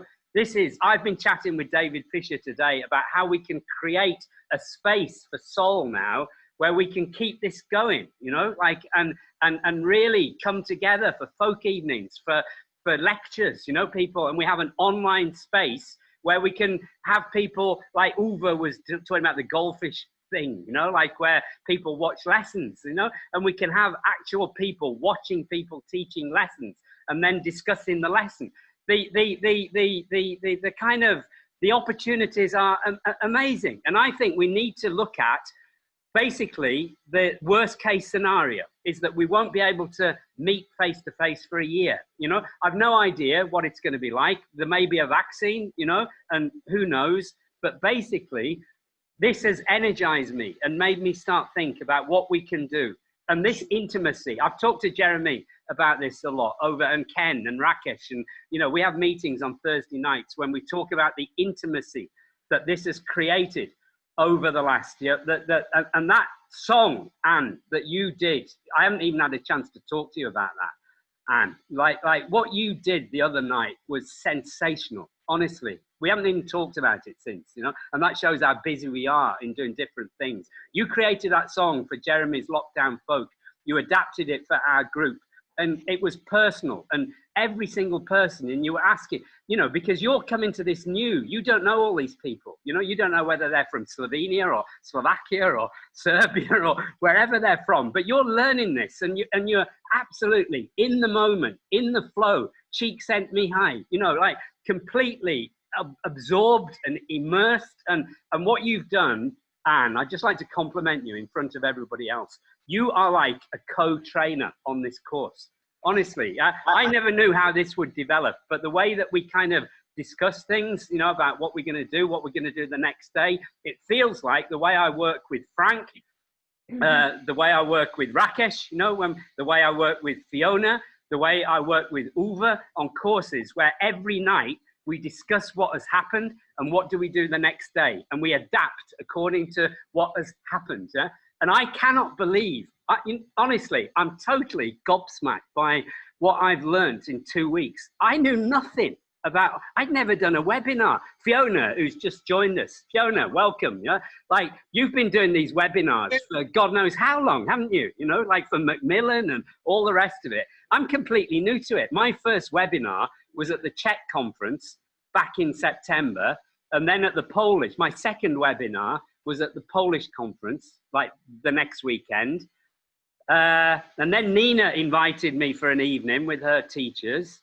And then this started 2 weeks ago. I have zero. I've been to loads of talks by Gavin Dudernay, by Nick Peachy, by Russell Stannard, you know, like they've been doing this for 10 years, 15 years, you know, like, but I learned more actually from David Fisher yesterday, or I've lost track whether it was yesterday or whether it was the day before, from somebody who never did any technology at all in all his drama work, who basically has got no income and has had no income since March and has tried to experiment, you know, and David has changed his session for tomorrow for us to discuss our experiences with online learning. And on the poster, you'll see that the poster went through 34 different versions until you saw the final one. And different people here. Fiona, you've contributed to that. Rakesh, you've contributed to that. Nina, you were great, you know, like in your advice on different things. You said, get a proper designer. You know, this has been a collaborative thing that's been you know, just great to be a part of. And I've never experienced, I've been furloughed for 7 months, you know, not allowed to work, just making videos with Ronan for primary school teachers. Yeah, like, and we made about 20 of them, and it's been great, yeah. But I have suddenly come to life 2 weeks ago. We've suddenly been allowed to work again, you know, and it's great, and I love it, and thank you all for coming and blah, blah, blah. But this actually offers possibilities, you know, every cloud, you know, like, and really, honestly, yeah, we can do a lot, you know, we don't need to be, you know, kind of, I don't know, what's the word, cowed, you know, depressed, you know, like stuck, oh my God, we can't get back to face, you know, we got to think now, the world has changed, you know, this has done more for climate change and doing something, all the people that Greta, all these, Frank, you know, you were saying yesterday or the day before, as I say, I can't keep track of when these things happen, yeah, but you were talking about young people and how young people are at the forefront of actually questioning the way that adults are running the world, you know, and they're doing fantastic things and we need to listen to them, you know, a lot. But now we're in a world like 1945 at the end of the Second World War, all the stuff that Samuel Beckett, that Waiting for Godot, you know, that was, he won the Nobel Prize a lot later, but Waiting for Godot was what that has happened. We need to do things differently. We don't need to have this. And then 1989, that came along and that changed everything. And we're in the same, I think, we're in the same situation now. We are at a revolutionary moment in history, in the history of the planet. And we need to change, and education needs to change. And we need to take it all on board. Right, that's the end of me. And it can be so natural. It can be so natural, as you can see, you know, so natural. And we can invite, like Selby was wondering, how do I do this in a small place? We can invite each other to each other's lessons. We can invite our international friends, whoever. They don't need to be English teachers. It's nonsense. Like my best guest teachers are not English teachers. I always pick people who love people, and that's the most important thing. So I would just finish off with whatever we finished off yesterday, and that was love is the answer. Thank you very much. That's the John Lennon. Thank you, Mark. Nina, it's been absolutely fabulous, honestly. Oh, hi, yeah. So thank you so much, Ken. That was touching for me, your comment. Nina, much deserved. The energy in this, the energy that you have created, Nina, in this Zoom. I'm reading it, yes. Yeah, really. And honestly, in the chat, can you just now in the chat, just write one thing that you feel, you know, anything, just write something, because I've been collecting the chats and I've been putting them in our cafe because it's really interesting, a text that is generated by us, you know, it's beneficial for the people who do the presentations, but it's also beneficial for all of us because we all learn from each other and we all learn from what we get out of sessions. And these texts are, you know, we can work with these, you know, like, I'm just, you know, I'm moved really by the last 2 weeks. This is, I've never, Fiona, where are you? Yeah, there you are. Fiona, we do these things in Devon, you know, but somehow, you know, and we, Rakesh and Frank, and, you know, we do these things in Slovakia and Anna in Serbia, but somehow what's going on here, there's an intimacy and a belonging and there's something that's happened in 18 days, which, Fiona, I haven't actually experienced in 12 days. This is the longest Soul course that's ever happened in 30 years of Soul history. Nobody has done, as far as I know, I must ask Gremble, but as far as I know, nobody has done more than 12 days. And we're 18 days into this, and somehow it doesn't feel as though, oh my God, we should end. This is terrible. This is, oh my, you know, like this is too much, you know, like, and people are gradually getting drawn into a community. And every day people are communicating in the cafe and sharing experiences. Tomorrow there's a guy from Liverpool who, Catherine, you know, who's joined us as a result of Anne recommending her. I had a half-hour chat with a Liverpool tour guide about 3 hours ago, and he's going to have half an hour talking about how he presents Liverpool. And I was chatting to him. Yes, Ronan, I'll be with you in a minute. Yeah? Like, you know, he was like talking about how he brings history, how he brings local history to people who don't know anything about the history. And the way we work at Soul is involving the local, you know, getting students to understand where they come from and why it's changed. And he's going to talk about this tomorrow. Liverpool, how it's changed and why it's changed and how it moved from shipbuilding and how it's moved to art and all that. Anyway, yeah, it's been great, honest. Fiona, what? Yes. Yeah, David, you want to say something, David? I was just going to say, I think Ronan would like you to involve the local as well, if you know.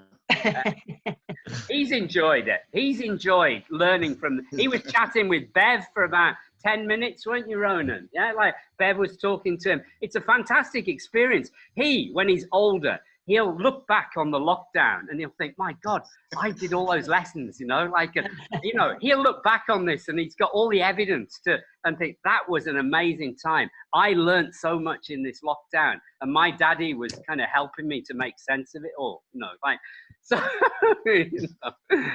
Fiona, how much break should we have now? We need a break, Fiona, you know, because we've been here since, what time? We've been here for 1 hour and 40 minutes. So people need to go to the toilet and get a coffee and a tea and a drink and all the rest of it. So we need to have a break now. Like, and Fiona, is that all right? Yeah. Like, yeah.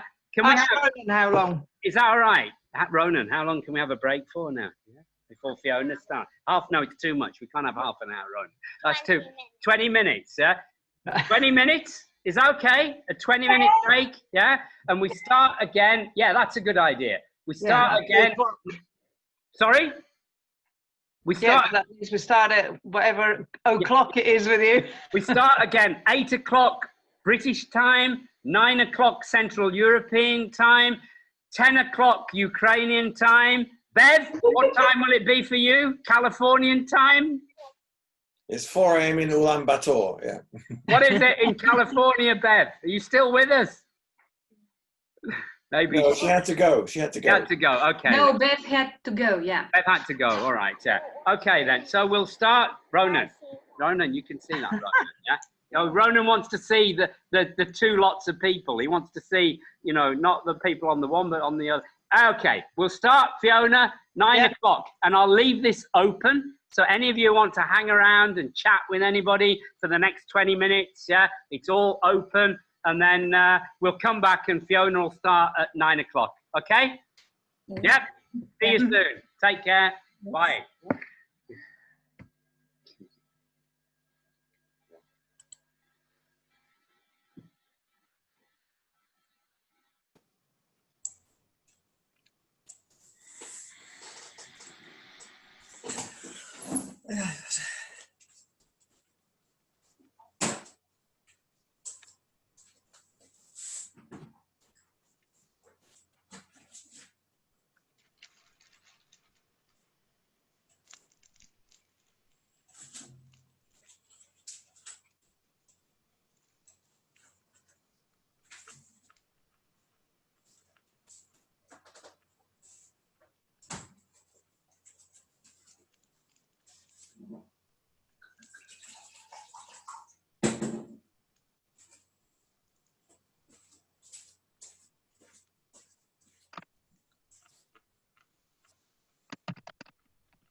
Nina, are you still there?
Match start. England, if you want to watch on these goals, England nice and match.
Fiona, are you there?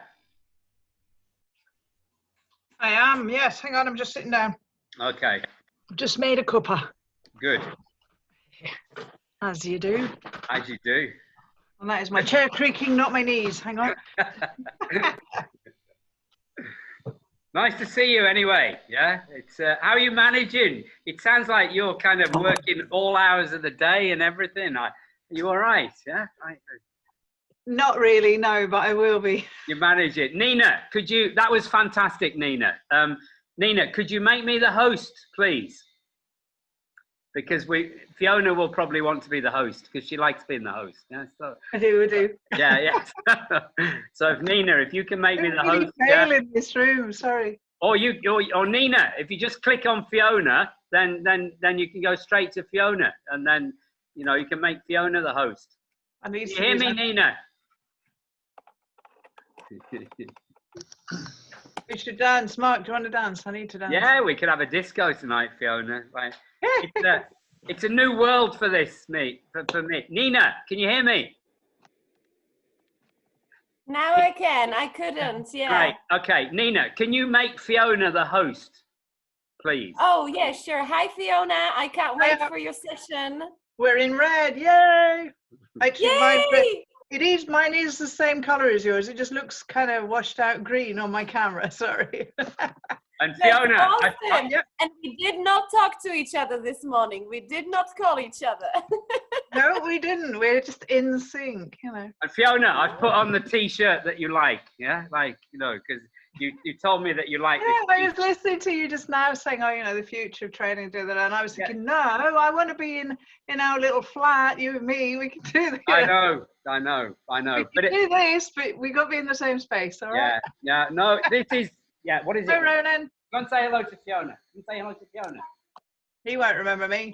He's got all these football cards that my sister has sent now, and it's an advent calendar, and he just wants to open them all, but now he understands that. Oh, you can't open them all, Ronan. You can't got open to them all. day by day. Fiona says you can't open them all. No, that spoils the fun. Good, do it day by day. First thing. Day by day, Ronan. Do you understand? You put them in. Okay. The rest. That's good. Okay. Oh, I love advent calendars. Very. Say hello. Wave. Wave.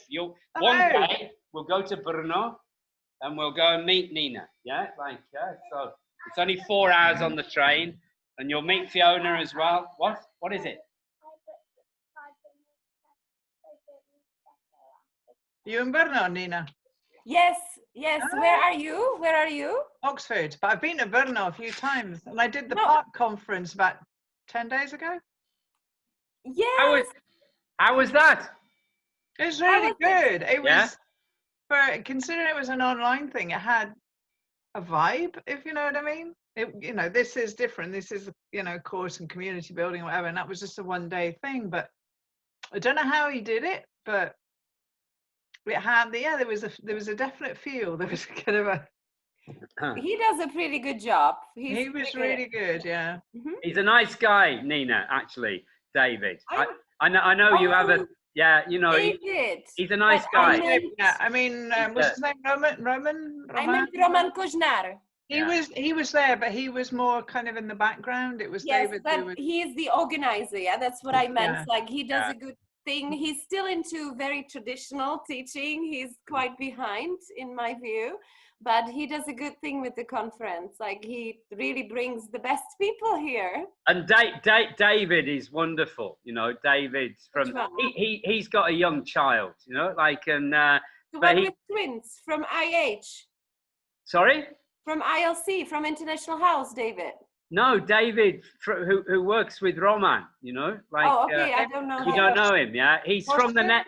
He's Costa. From the. Like Costa. That's it, Costar, isn't it? Costar, I think. Yeah, I know of him, but I don't know him. Yeah, he was the guy doing the online one. He's really good. No, but he really welcomes you, as speakers and the information, and he's kind and all the rest of it. He's not. Ludmilla, are you all right? I'm okay, thank you. Were you at Nina's session just? She was, yeah. Yes, I've been too, and I was very impressed. It's something new for me, and I also think it's very good thing because when not in the classroom, when it is not in the classroom, it boosts the confidence. Yes. That's because it's more real. It gets more real. real life situations and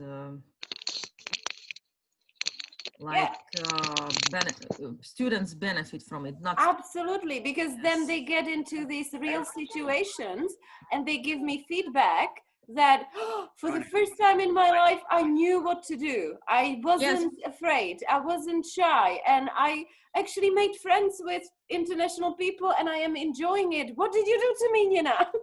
Yes, of course, because she tried this with you, and then it will not be unfamiliar for her in another situation. That's why she will be more confident. Yeah. Yes. Very interesting. Hi, Martina. Hi. I didn't see you earlier. Oh, you're muted. Yes, I was sorry about that. I always forget to unmute myself. Hello, everyone. Hi. Hello. I'm sorry I couldn't make it earlier because I had another meeting, so I'm sorry about that. It's recorded, I think. Yeah. I'm laughing at this. Do it again now if you want. Now just, come back Saturday. Mark wrote this note here: if you would like to unmute, which I said at one point, the phrase of 2020. The phrase of 2020. If you would like to unmute yourselves now. I've just spent about 5 weeks training teachers in Tunisia, and the first session of 10 is how to use Zoom and the vocabulary for Zoom, because there's a week, it was like 8 hours a day just sitting on our derrière going mute, unmute, breakout rooms. They're sort of A2 in English, but they're C2 in Zoom. It's really cool to see all these people I know in my living room. David Fisher, Selfie, Ilona, who else? Frankie, but he's probably not there. Maya, I saw yesterday. Rakesh, I saw you yesterday. Yeah, it's really nice, isn't it? I'm sorry I'm a bit green. It's something to do with the fact that my light shade is made of copper. Yeah, I've been yellow for the last 10 days, I guess. No, I think I really have been yellow for a few days. But my that light shade you can see behind me, because it's copper, it seems to interfere with the camera. So yes, David actually spoke a little about that. Isn't that right, David? Yeah, David had a session speaking about also posture and. No, my posture's okay. Yes, but also I do Pilates, my dear. If I can give you a tip, you can see how much light I have here now, because let me show you. Look what I bought. Yes, I bought one of those. Yes, I know that. And it's not expensive. It's not expensive. It's like $40. Yeah. And in Macedonian, that's 15 euros. So it's even cheaper. Yeah. Cheap. Yeah. So it's good. Yeah, I bought one of those at the beginning of lockdown, and you've got different settings. So I've left it upstairs now. I'll bring it at the weekend. That might that might help. Yeah, it does. Yeah. Yeah, it doesn't in this room though. It's literally to do with that light behind me. It seems to interfere. But in the daylight, it's okay. And we'll be in the daylight on Saturday, so I won't be green. And Mark, do you like my mug? Oh, beautiful. Oh, yes. Remembrance Day, yes. Yeah, it's my remembrance mug. And by pure fluke, because I drink yogi tea, and yogi tea has little messages on it. And my little message just now is, and this one I will dedicate to Mark, live to share. Oops, can't see it because there's a little piece of string on it. See that, Mark? There you go, that one's for you. You're on mute though, honey, we can't hear you. I know I'm muted, Rona. Yeah, like Fiona's great on the courses that we do in Devon. Yeah, we've been doing it now since 2014. So we've done 14, 15, 16, 17, 18. We've done 6 courses together.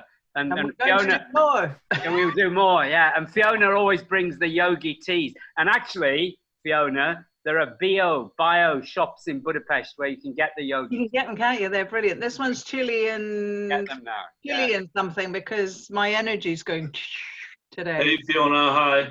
Hi, who's saying hello? I can't see the yellow. Agim. Oh, hello! Oh, look! Hey, Mark. Hi, Agim. Agim. What's up, buddy? How's my buddy doing? Agim, he's right. Say hello. Here, Ronan, say hello to Agim. Yeah? Hey, Ronan. How's it going, buddy? Agim, Hello, Agim. everybody. We should Agim actually came hug everybody, not just a select few. Agim came 38 people in here suddenly, Mark. Agim came and stayed with me for 3 days. He was at the conference. We eh? went and hung out, didn't we, Mark? We went. It was 3 years ago, wasn't it, Agim? And Yeah, Agim, 3 years ago. you're allowed to meet your wife now, are you? Agim, since when? When were you allowed for the first time? This morning, really? Well, what are you doing here? And Agim, how long, Agim, how long were you not allowed to meet Selfie for? 10 days, I think. 10 days, really? 10. Yeah. Wow. God. Well, go on. What are you doing? Shoo, hoo. Have you seen the title of this session? Angie was here on the last night session. She would come and hug me and go and come again and go. So yeah, it was a difficult time, I guess. Okay. There you go. That's for you. That's Fiona. Oh, thank you, Fiona.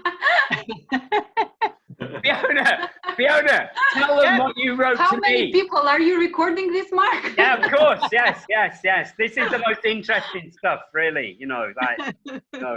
This is just so different from traditional webinars, isn't it? Like where you build a community and this kind of, chat with people. It just feels so different from, I feel as I've watched the same webinar for 9 months. It wasn't this one, no. It wasn't this one, no. You didn't have, well, Agim, you didn't have this title, though. Agim, can you come to our campfire? Like we're going to have a campfire on Saturday night, and it would be lovely if you could come and sing another song. Can you do that? I could do that. Yeah, I would love Saturday night, yeah? All right, great. I'll see you then. See you then, yeah? Nice Okay. to see you. Fiona, I'm supposed to watch this. Is this allowed for husbands or? Yes. Look at the title. Look at the title. Okay. And Fiona, tell them what you wrote to me about how you wanted the colon. I don't know. I You can't don't remember that, yeah? Because I got a full stop, hadn't I? And then you said to me, Mark, could you actually change it from sex full stop the narrative? Because you didn't have any punctuation, so I can't remember. It was like sex. No. And then you said, and then you said, make sure there's a colon after sex.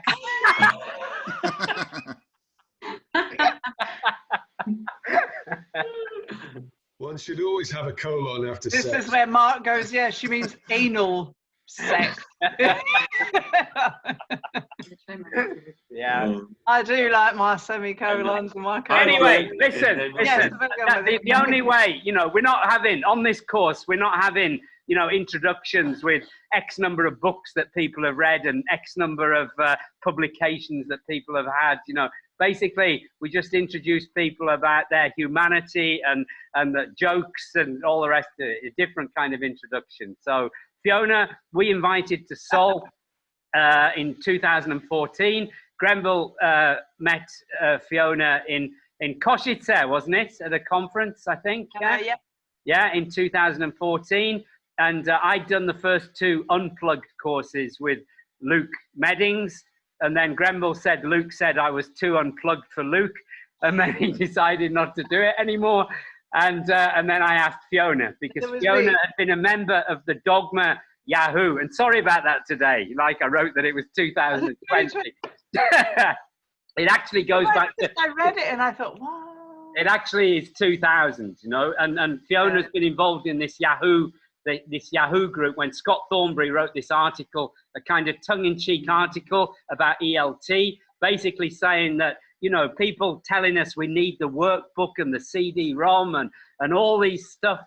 Why don't we strip it down to bare essentials and work with the people in the room and what they're interested in, and then teach all the grammar and the vocabulary and the skills through that. And ultimately, that's what Dogma ELT is. I think all it is the strong form of communicative language teaching, which I think has never really been tried in the way that it should or could have been tried. And Fiona, you know, I got to know Fiona on blogs, and we enjoyed the blogs together, and we commented on each other's blogs. And I was thinking, who could do this course instead of Luke? And Fiona was the first person who came to mind. And we've been doing it ever since, and it's great. And we missed it this summer, and hopefully next summer, maybe those of you who are interested, if, you know, we can travel safely, then we could do a face-to-face course, you know, together in Devon, you know, or on the Danube somewhere, or and carry on with this. So that's the end of the introduction. Good luck. Break a leg, Fiona. Take care. It's all yours. Thank you. Well, I've spent the last few days putting this PowerPoint together, and it kind of starts off with a bit of, not theory, but a bit of me and some ideas and that, and then I'll just kind of stick you in breakout rooms with some tasks to talk and chat and come up with some ideas, because it got a bit huge. It's one of these topics, sex, as in male and female, boys and girls, okay? Not as in Selfie and Hakim, all right? And it literally got massive. And I was watching The Favourite the other day. I don't know if you've seen it, but I was sitting there, even there, thinking, typical Mark style. This is you, Mark, you're contagious. Sitting watching a film with a friend going, oh, I could incorporate that. I could talk about that. Look at that. No idea what the plot of the film is about. Too busy thinking about this. But Sex and the Narratives, or Sex the Narratives, is because tomorrow is International Boys Day. But I thought we'd start with a little warmer. So have a look at that. And all those gaps are either to be filled with either men, the word men, or the word women. Have a look and a think. And I'm going to shut up for about a minute while you think about it.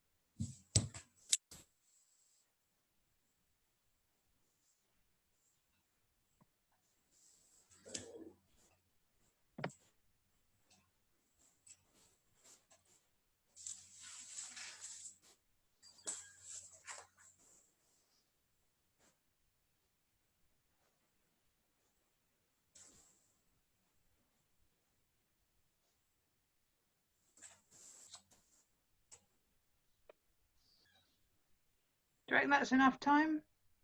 Yeah. It'd be good if you could unmute, unless that's against the rules, Mark. Whatever. Yeah, if you could unmute, and we'll just have it sort of talk it through, see what you think. What do you think the first gap is? Men's. Men. Yeah, all votes for men. And the second gap? Women. Women. Yeah, it is. However, curiously, it's got nothing to do with gender and male and female. It's to do with power structures. Consequently, when a woman is in a position of power and the man is the subordinate in the work position, it tends to switch the other way around. So although statistically this statement does tend to be true, it's got very little to do with gender. It's to do with power. Okay, so these are just little tidbits of information that I learned while preparing for this talk. I thought that was interesting. And consequently, it is something that we can shift or even consciously change. For example, ladies, stop saying let's and shall we and would you like to, and just start saying do it. Okay. What about the second one? What do you think the first gap is there? Women. Are less likely to us. Women. Yeah, why do you think women? Story goes that we don't hold back, we don't hold in our emotions, we process them better, and so we don't get heart disease. I don't know if that's true, but I've heard. Also, I say just being physically smaller. I mean, it's like carrying weight puts strain on the heart. No? Not actually that. It's the fact, why are we, even if we have a heart problem, we're less likely to be referred to a heart specialist. The people with heart problems, okay. Oh. Any ideas? This is also something to be wary of, because people tend to think that heart disease is a man's problem. So when you go to the doctor is less likely to look for heart disease in a woman than in a man. And a woman is also more likely to go to a GP first, to go to a regular doctor first. And a man is more likely to go to emergency, because men are more psychologically prepared to kind of think, oh my God, I'm having a heart attack. Whereas women might go, indigestion or something. So, odd little piece of trivia. So it's not actually anything to do with emotions. Yes, we're marginally less likely to have heart problems, but as our age increases, that balances out. But we're still less likely to be referred to a specialist, just because people think, including doctors, that it's a man's problem. What about the third one? More likely to be morbidly obese and more likely to be overweight. Which and why? Women than Women and men. Yep. Why? Just looking around. It's the second one that's curious, I think. Why are men more likely to be overweight? It's culturally acceptable. It's culturally acceptable. We're like, oh well, it's a beer belly. That's okay. If women have a beer belly, we all go like, oh, you have to diet. Maybe, but according to the medical profession, it's not that. Ladies, how concerned are you about your weight? More than men. A lot more than men. Women tend, apparently, according to this is looking at the National Health Service today, women are more likely to think they're overweight when they're not, when they're actually okay weight-wise. So we're less likely to be overweight because we're more likely to be paranoid about our weight. There you go. Whereas morbidly obese tends to be because we've got another problem as well. So the next one, what about more likely to engage in exercise referral schemes? So that's when your doctor says, you need to lose weight, you need to do exercise, you need this program of exercises. Men. Men. It is men. Why? They've got more time. They do indeed. That's exactly the reason. Yes, well done. The next one is the UK's national strategy. Women. Men, I think. Men. The first one would be which, sorry? Men. Men. I think women. Women. I also think it's women. In this country, in my country. UK. I don't know about UK. In the UK, there is a national strategy for women's mental health, but there is not one for men's.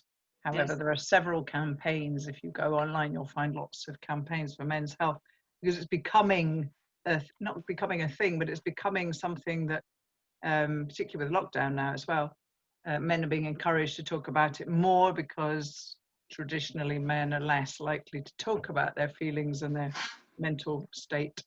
And the last one.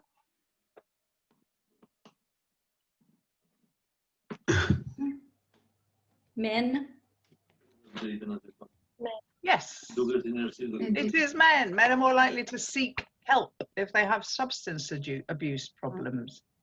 Women are more likely to get drunk and keep it quiet, basically. Because it is less socially acceptable to be a woman with substance abuse problems. So there you go. There's some trivia for you. All right. Next bit is me again. Sorry, it's all over to you about the second half. I'm going to give you a dictation, but I have to do that to read my text. If I open my text, you can't see it, can you? Too small. Where are we looking? What do you see on screen? Do you still see the pink thing, or do you see what I'm looking at? Yeah. The pink thing. The pink thing. The pink thing. Right. I'm going to give you a little dictation, but you don't need to write down the text. Just think, what's the word that's missing? And if you've got a pen and paper, note it down. And if not, just think about it, and we'll come back to it in a moment. All right? There's some gaps. Tomorrow, this isn't part of the dictation, tomorrow, the 19th of November, is International Men's Day. So I'm going to give you a little text that I found online about International Men's Day, about what it is and why it's celebrated. And I've taken out some words, so if you can note down the missing words, please. Here's the text. International Men's Day is mainly observed to focus on the of men and boys. Missing word. You can write what you like. International Men's Day is mainly observed to focus on the of men and boys. In relations,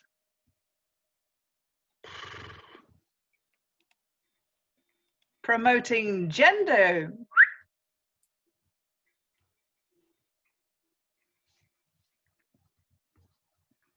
and highlighting male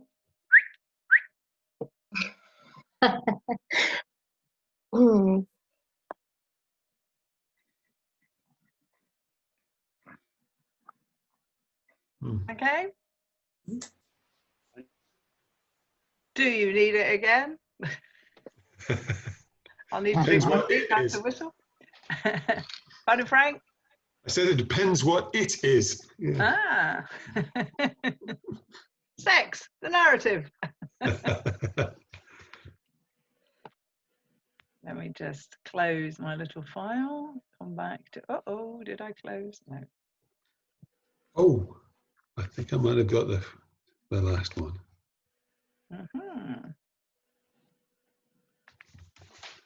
Well, I've lost my file, so you're all right. I can't repeat it now.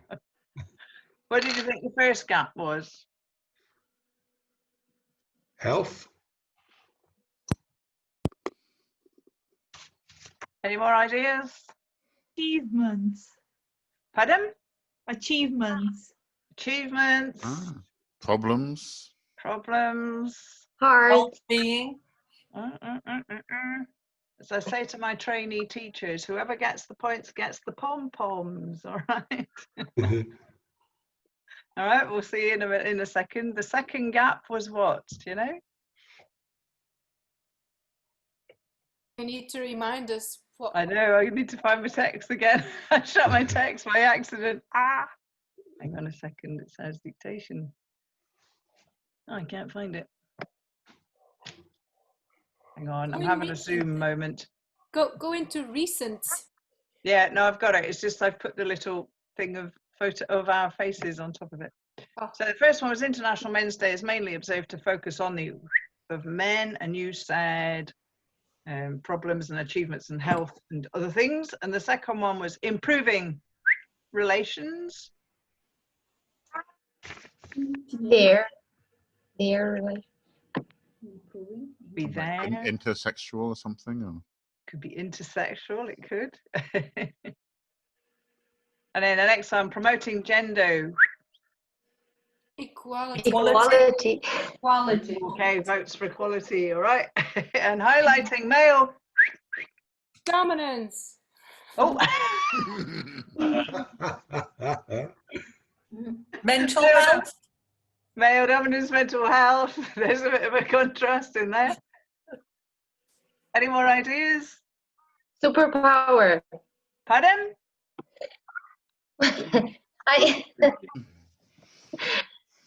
Superpower. It was the last one, yeah? The last gap. Superpower. Superpowers. Okay. If you get one of these gaps right, you have to do this Spanish thing that goes like this. Okay? I think Okay. discrimination. And Health I'm going to show you the issues. text. This is all right. You go. Okay. Fiona, do the men feel discriminated? Discriminated? Probably. Do men feel discriminated? I would think so. Yeah. I bet like a double bluff, you know? Like it's actually us that's discriminated, but they'll highlight the discriminations. You mean like all lives matter, that kind of thing? Fiona, what about insecurity? Insecurity. Oh, maybe. But this is that's it. not on there. Men's More health words. Yay. Because it is I think it's really interesting when you start analysing. Well, we'll have a look at language in a minute, and the kind of the things that we focus on, we as a society, when we talk about men and women, and then you think actually that means that the other things being ignored. So we'll have a look at that in a second. There's the correct bit. Can you see it? Have I shared the right screen? You are. Is there? Can I ask? Is there somebody here tonight who could actually do that dictation tomorrow? You know, can anyone think of a group that they might have tomorrow that they could try that out? And you could take a screenshot of it now, so you've got the. If you want the gap, the fully gap. Put the gap text, and then to that one. And then you can take a screenshot of it. And if there's anybody who can try it out tomorrow, what would be good is then if you can kind of tell us about, you know, how it went, or how is there anybody? Can anybody think of a group now that they've got tomorrow? And yeah, it's me. Well, I've got a group tomorrow, and Anne's got a group. Yeah.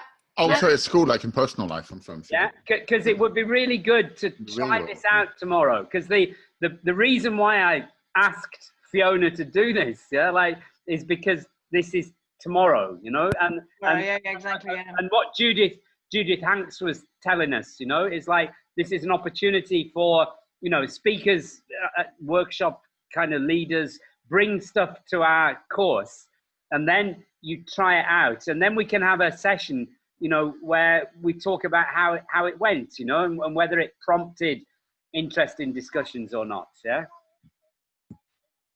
I forgot to say this at the beginning. The kind of the activity stuff that I've got is hopefully you can try it out. I've just thrown a load of stuff together that hopefully you can actually try tomorrow or the next day or whenever you like, with tomorrow being International Men's Day.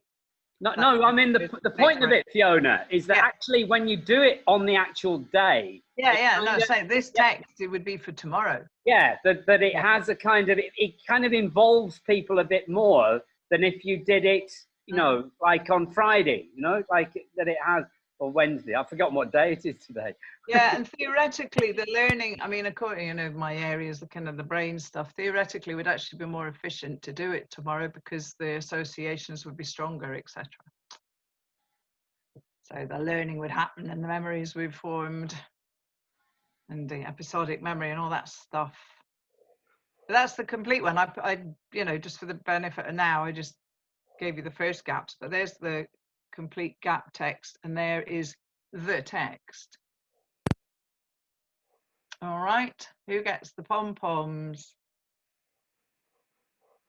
I got a pom-pom for the first one.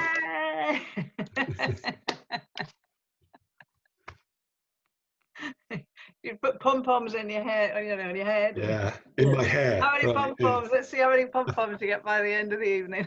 International Men's Day, mainly observed to focus on the health of men and boys, improving gender relations, gender equality. Lots of pom-poms went there. Male role model. Oh. So there we go. So that's what it's all about tomorrow. Fiona, I'm just going to get Ronan to bed, all right? Yeah, and then I'll be back a little bit later. Is that okay? Go and be a male role model. Yeah, I know. Yeah, see you in a bit. Yeah, all right. So I'll keep listening. I'll keep listening. All right. Let me just come back to this. Hang on a ticky.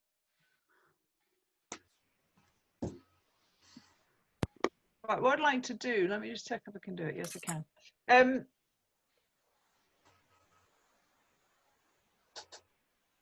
That's, oh, what's that about? Yes, that's the text, isn't it? Ah, right, I changed the layout. Sorry, I puzzled myself with my own thing there. Okay. If you've got your camera, your phones, could you take a photo of this text, please? And I'm going to put you in breakout rooms for about 3 minutes, just to discuss the implications of the actual text, and if you could use it with classes, and if so, how. All right, the quote from the World Health Organization is the purple bit, and then the blue is just me adding a bit of blah at the bottom. All right, so if you've got a phone and you can take a photo of that, then hopefully somebody in each breakout room will have a copy of it. I'm just going to recreate the breakout rooms.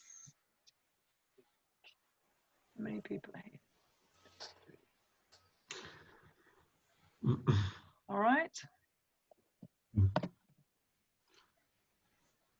Clear on what I'm asking you to do? Yeah. So you want us to discuss it? Yeah, discuss the implications of should we say the intrinsic, the implications of the text itself. Mm-hmm. And then if you could use it in a class, and if so, how? So 3 things. The implications of the text, just for you and thinking about a bit of philosophy, psychology, whatever, sociology.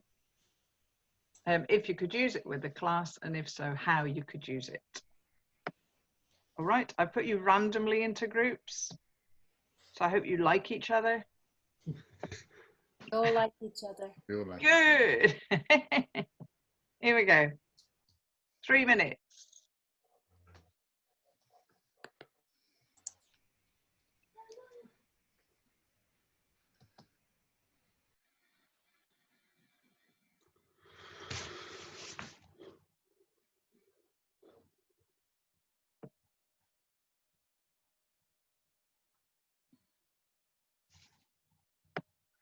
Frank, did you get your invite? Oh yeah, sorry. Yeah, I was still reading the text. Oh, right, okay. No, it's all right, I'm just checking.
Hello, Rakesh.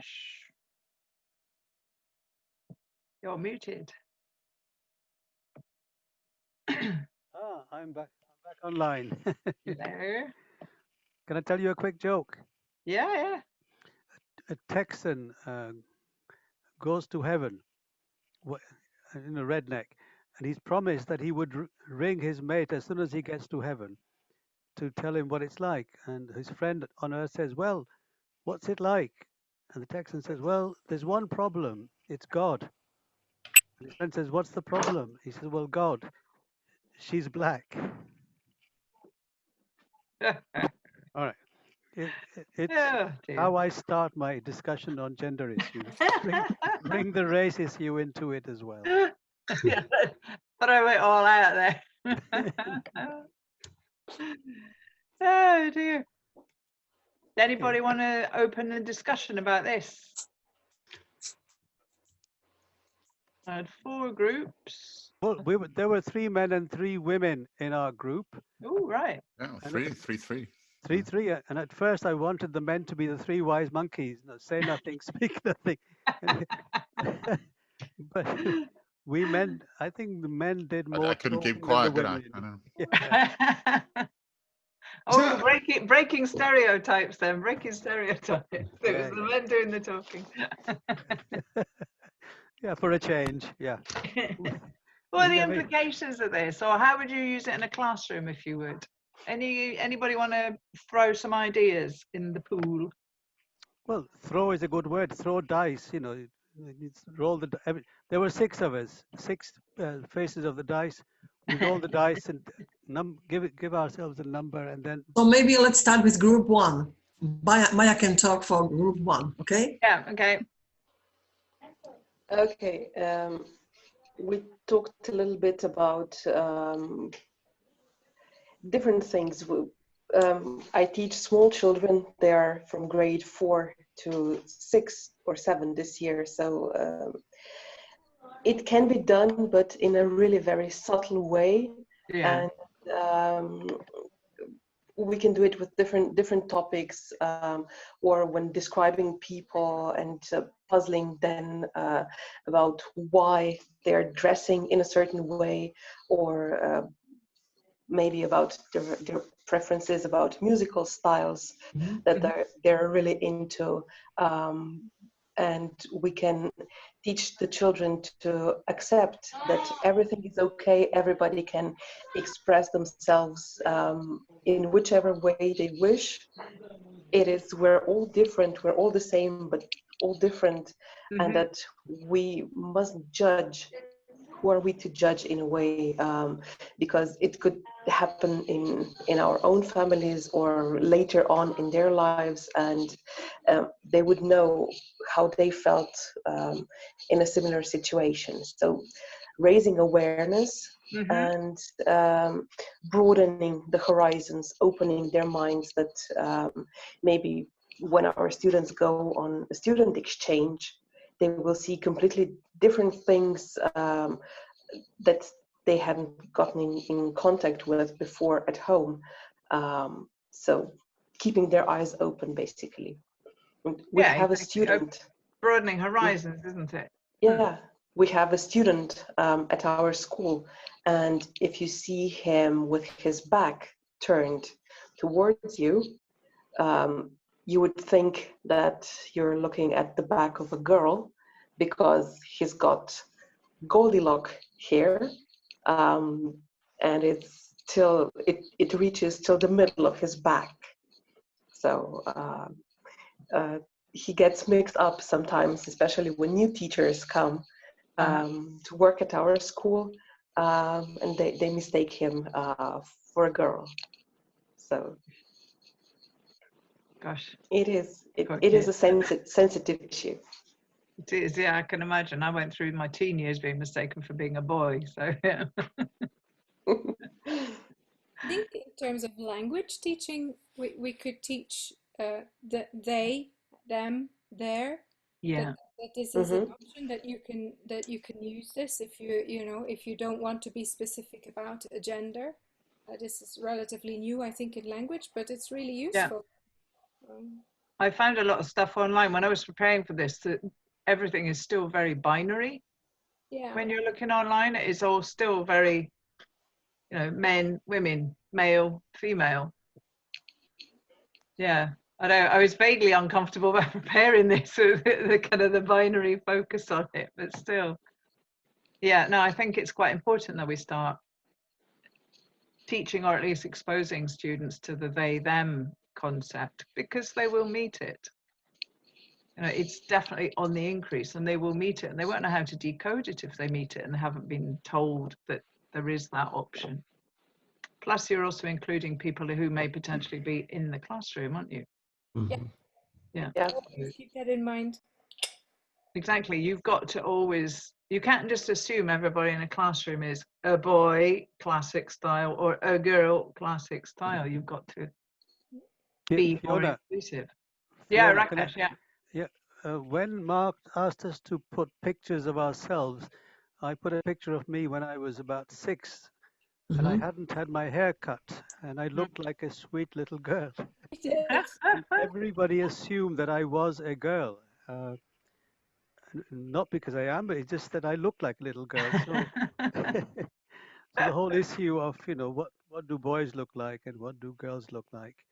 It's curious, isn't it? I mean, my voice is quite low, and I was always sort of taken for being the son of the family. You know, my sister was the daughter and I was the son. So for some reason, you know, I ended up dressing very androgynously, probably still do to an extent, you know. But as a teenager, it was very, very short hair and was often mistaken for being a guy. And I've only started wearing makeup now in my 50s, you know, to sort of hide some of the ravages of time. So, another group. Would you use this actual text with any groups, whether it was adults or older teens, or would anybody use the text? And it's okay to say no and we can move on? It's a bit advanced. Yeah. Fine, yeah. And I had a point out for me. I don't know if this, maybe they are, but I don't know for normal people if these things are resolved, like what is innate and what is socially given, or what is innate and open to be influenced by different social, like innate potential kind of thing. For me, these things, for an everyday discussion, I think these things aren't, for my mind, aren't resolved in a way that I feel like happy with knowing what's innate and what's socially programmed.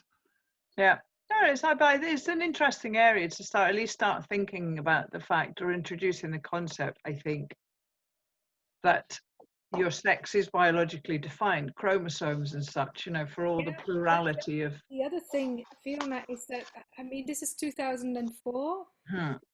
And really, I know. Well, the thing is, you see, not everybody is born clearly man or No, I know, intersex isn't allowed in there, is it? So it's kind of from the start. I don't agree with the text, so I wouldn't use it as this because I don't agree with it. Does that make sense? Yeah. But you could therefore use it as a discussion and point out the date, couldn't you? Yeah, I don't know. I have a very interesting mix of people in my class, and I have one female that I am hugely protective of because I instinctively know, and so I'm not then going to put this out in the open. Right. It's clearly her choice not to. Yeah. Probably. Well, maybe this is from 2004. Yeah. And that's a long time ago, considering where we've come in the last 2 decades. So I'm thinking there may be a more up-to-date World Health Organization declaration, if you like. I pulled this one off the NHS, one of the NHS sites today. So I'm not sure if there has been, but I would suspect there'd definitely be about to be. Yeah. Because Anne's right. I mean, that statement, that part of it that says people are born driven more by society, aren't they? And then they become institutionalized. And this would imply institutionalization. What is a very interesting text, actually is the Equality Act of 2010. And that's the legislation in the UK around any equality issues. And so it has gender discrimination and discrimination on the basis of marital status and sexual orientation. And so you could look at all those definitions the way they are defined by the law as it stands at the moment, and then discuss, in my case, with the students, does this kind of law exist in your country or not? And where are you at? Sort of thing. May I say something? Yeah, sure, Branka. Hello. Hello. Long time no see. I know, your hair's Since Bosanska Krupa, yes, Theta conference, I think. Yeah, so 2 Very. 3, yeah. Yeah. Okay, I wanted to share with you. There is a very nice video of kindergarten children who were asked to draw professions. Like first they were asked to draw firefighter, and then a surgeon, and then I think a policeman or police person. So they all drew men, and then after that, did you see it? And then after that, they started coming in. So the first one was a firefighter, and it was a woman in the uniform, and the kids were like surprised. And then another one, surgeon, and the police woman. And it says a lot of how children perceive, you know, whose job is what. That's the first thing. And then the second thing is like this contradiction. I remember when we had the two boys in one of our sessions, and then they said they go to school and they where they have to wear their hair has to be cut short, you know, and you know it cannot be longer than this and this. And then this is so strange, because if we want to have all these freedoms, and you know, you can be, you know, not man, not woman, you can be it or whatever, and on the other hand, you cannot, you know, wear your hair the way you want to wear it, you cannot be the person you want to be. It's so contradictory, and it doesn't just fit, you know. I cannot grasp it. I remember a student of mine came. I was working in a secondary school, so he came to school one day when part of his head shaved, and then here he had hair. And I said, and he was, you know, really personality strong. And I said, wow, that's lovely. I love your hair, you know, because it so fit his personality. But then after a couple of days, he came, you know, with his head shaved, because he said, professors told him he cannot come to school like that, and he had to, you know, do something about it. So I'm really confused about this, you know, how it, you know, it's really all contradictory, you know, what's going on there. So on one hand, you have to cut your hair, it has to be like this and this if you want to go to this school. But then on the other hand, you can be a boy or a girl or whatever, or, you know, maybe in the same school they go to, they can say that whatever they are transgender, but they cannot have their hair long, whatever. I don't know. It's so confusing. So I don't know where this is heading.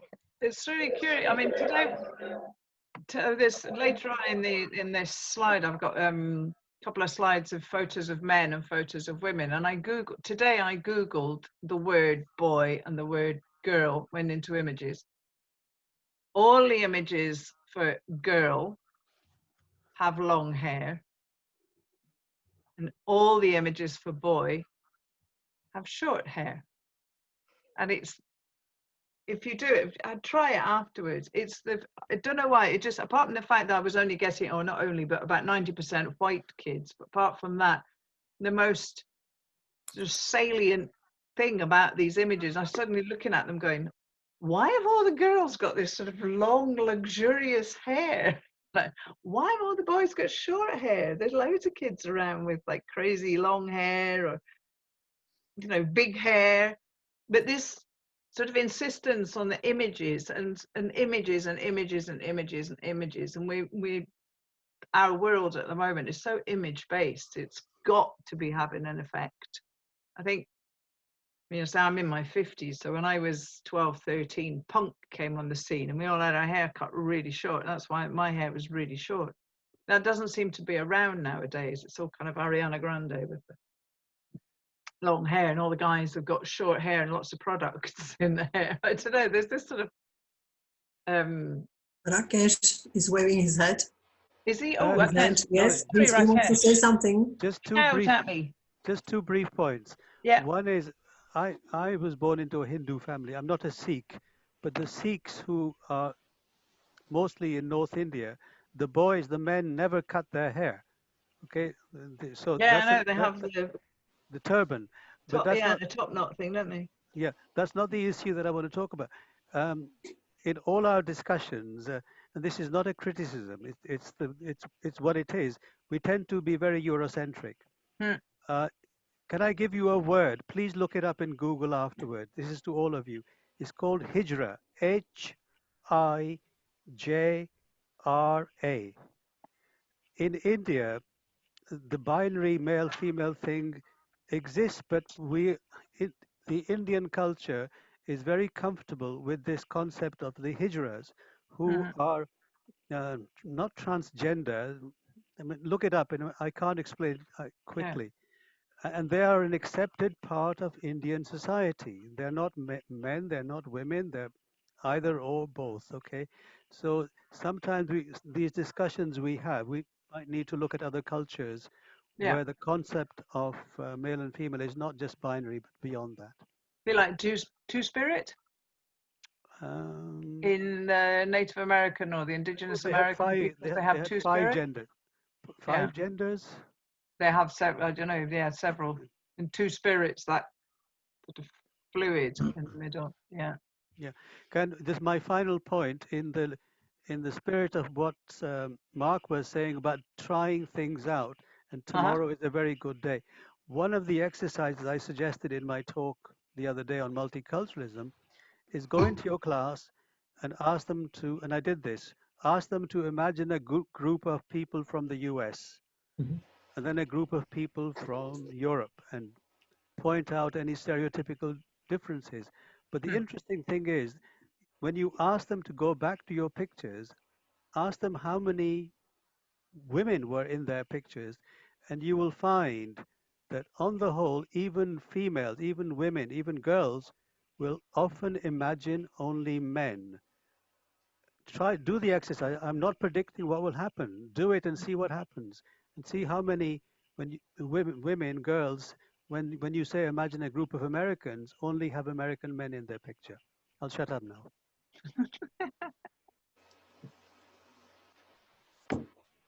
I'm going to show you some pictures, and I will just say that the Google thing, I did notice it seemed to be predominantly white, but I don't know if that's because of GPS markers on the computer. So it'd be interesting if you're in different places, if you Google boy, girl, man, woman, Google images, see what you get. But I was getting 90% white faces, which actually annoyed me because it didn't really give me enough information.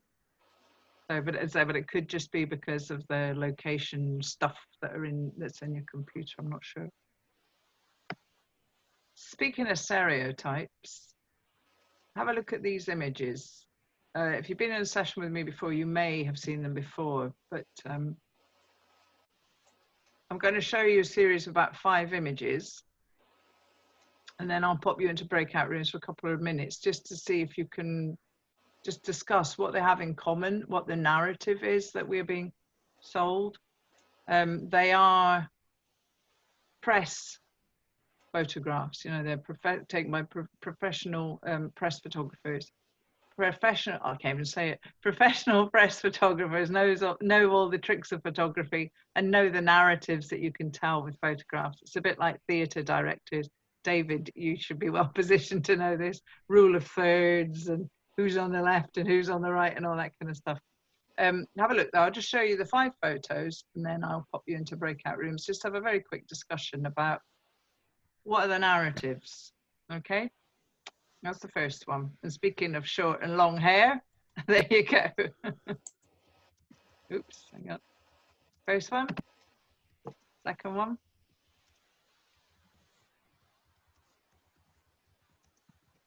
Third one.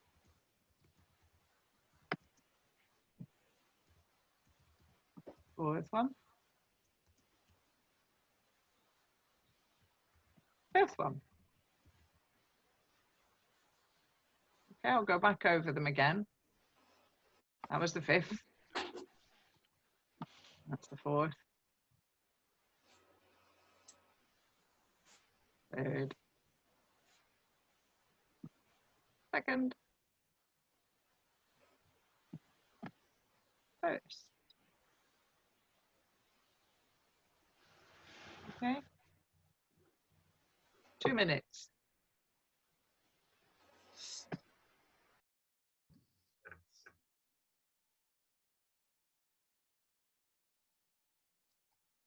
Oh, wow. No. Look at that room. Okay. What's this? It's a fix. That was, wasn't it? Probably. What can I do now, huh? Let the woman speak, I say. Tell us what you No, think. no. She's gonna listen. I'm the woman with the short hair. You see? I'm a short-haired woman. So, what are we supposed to be doing, by the way? Because I was so busy reading the comments, I have no idea what we're supposed to be doing. Oh, I see. Well, there were like five pictures, and the first four were like male strength, which is like usually like army style people, or Well, there's they were like all kind of white pictures from nationalists. the US, weren't they? They all Sorry? seemed like pictures from the US. It could be. The first one could have been British white nationalists. No, the first one was these MAGA guys. Okay. US. I recognize Okay. those pictures. Yeah, the guys. So some of them seem like kind of Indian though, or Asian, like Asian. No, I think she was Black American. No, the first one was. Yeah, I mean the later one. So there's All right, like picture 4 or something. But there was one from in. protests in Seattle as well. I think the black woman who was confronting the police. So I think they were mostly from the States. Okay.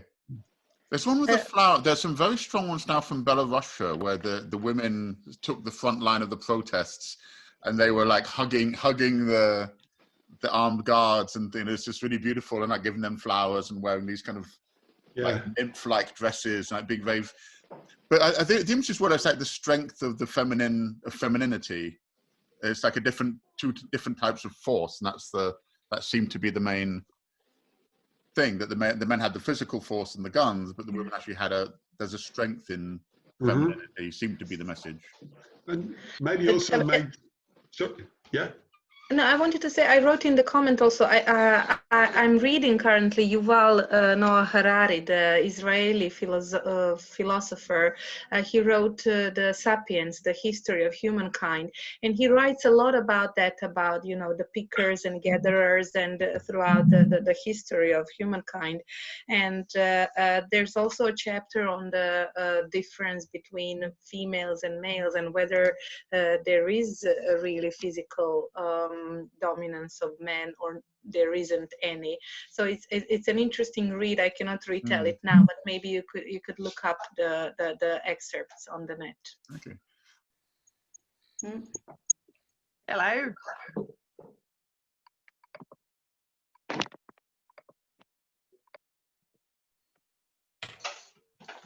You're all back.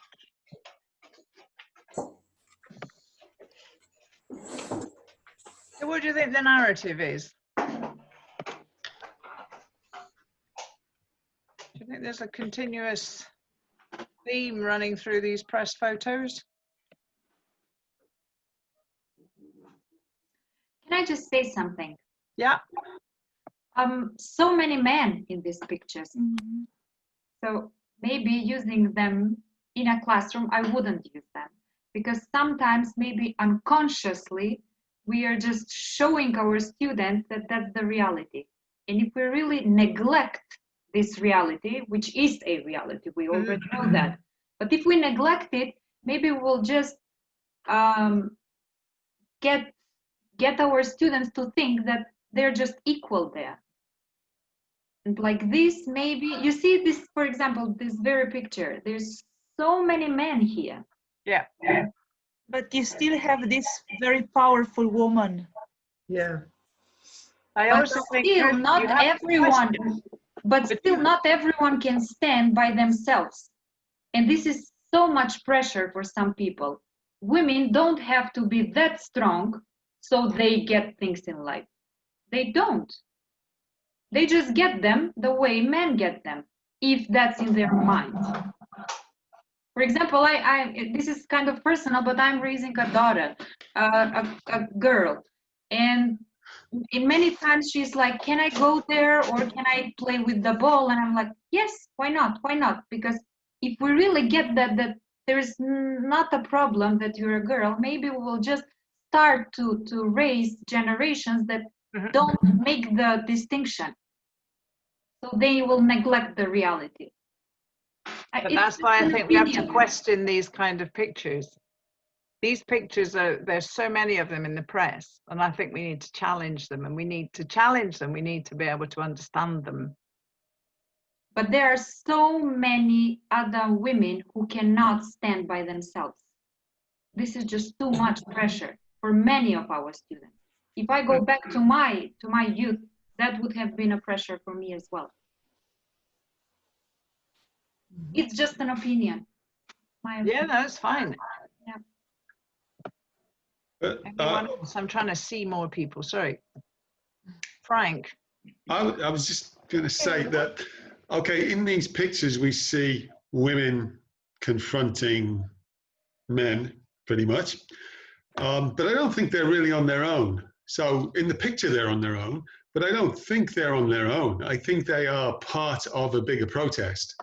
So I think that's important to remember. Just because they're on their own in the picture, we can't see all the people with them. So I think we've got to remember that. They are not alone. They didn't do this. They didn't just decide to walk out alone and oppose these people. They are part of a bigger protest. Frank, exactly. That's why I said so many men in this picture. No, but I mean, there's a lot of other people with these women. It's not just that they're on their own. Yes, of course.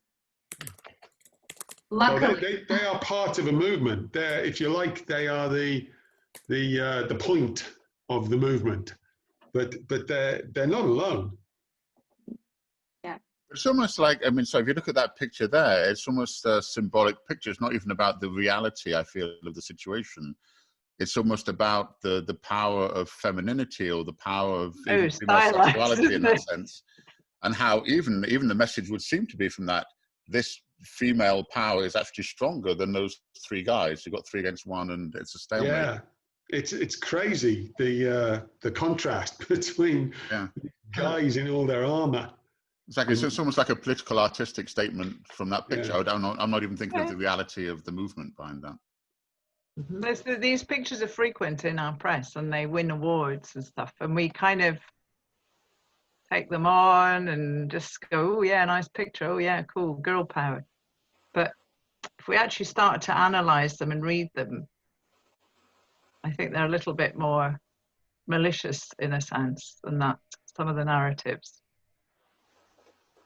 You know, they're very similar. Yes, the woman is alone, the woman's in the dress, she's in the floaty fabric, she's got, you know, the big jumper, she's feminine power. Look at that one. It's not just a recent thing, is it? No. Where's that one from? Vietnam, the United States in 1970, but 1970, I've forgotten the year. So those are National Guard. Yeah.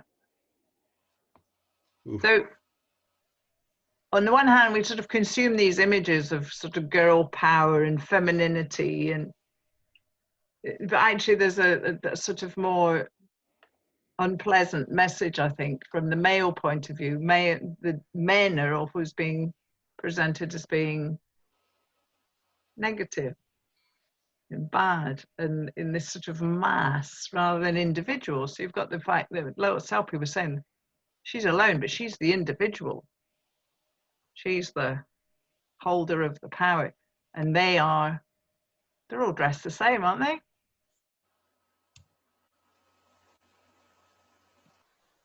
So I think, particularly with teenagers, it's useful to actually teach them how to read pictures and get them to question these stories that they are being shown, and that build up and they build up. And you see these pictures all the time, everywhere, and they build up. So Fiona, are Yeah. you saying that maybe with any of these pictures, you could actually ask boys, you know, like in the class, whether they think the way that boys, the way that men are depicted in those pictures, you know, reflect what boys are like? Well, this is it. I mean, you might ask a boy, which side would they be standing on? Where would they be in these? Who would they be with? Which side would they be with? Because, like, are you saying you're encouraging boys to say, look, you know, we're not all like that, you know, like, or we. Exactly, yeah, you've got to question it. And I think we need to teach our students, particularly as nowadays we're in a world where there's so many images and it's really easy to manipulate. And I'll show you something in a second that the press does, and for a specific reason.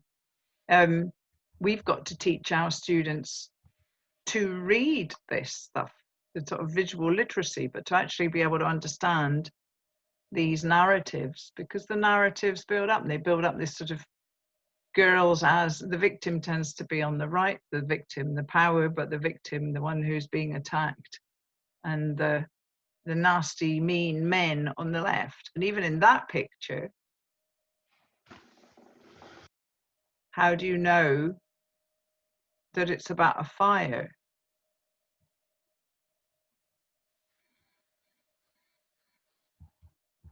On the right, you've got the victims, and on the left, you've got a man. He's not a baddie, shall we say, but he is in a uniform. And he's the only reason that you know that that's about a fire. There's a tendency in the press to predict, or in the press, in these kind of photos, to predict man as a kind of a negative, the male as the negative, sort of toxic masculinity idea. And then victims, it's not clear, but it's a softer image with the flowers and the ribbons on the right.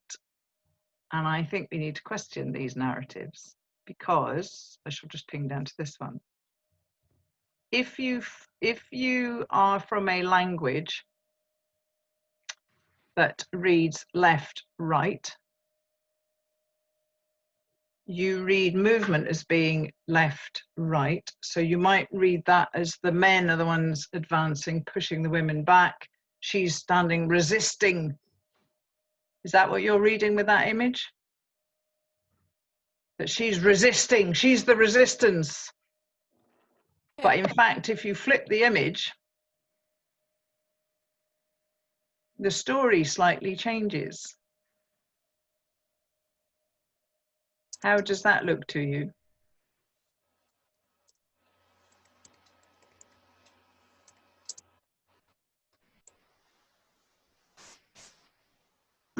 It makes the police look different, but not really her, because she's standing still.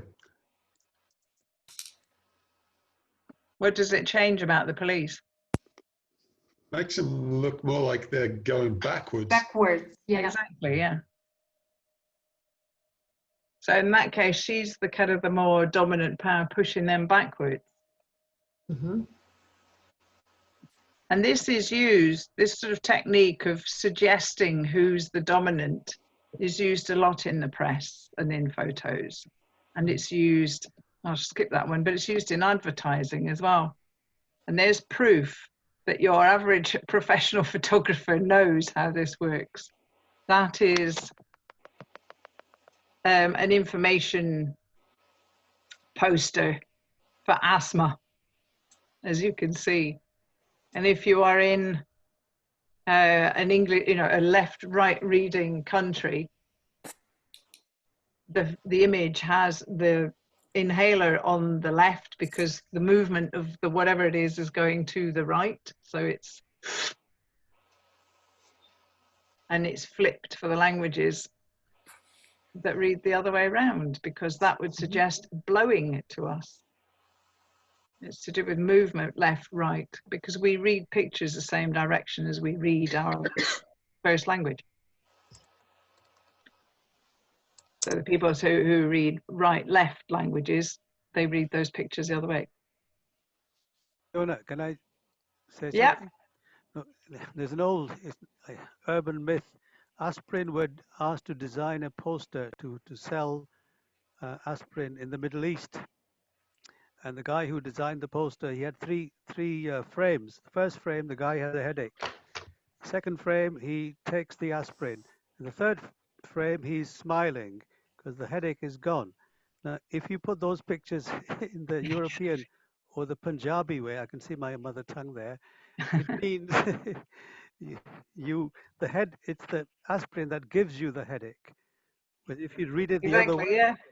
so I mean, that's the old joke, but you made the same point in a different way. Yeah, there was an advert for some detergent that was the same. It was the same kind of. It was a pile of dirty washing, and then the detergent and a pile of clean washing.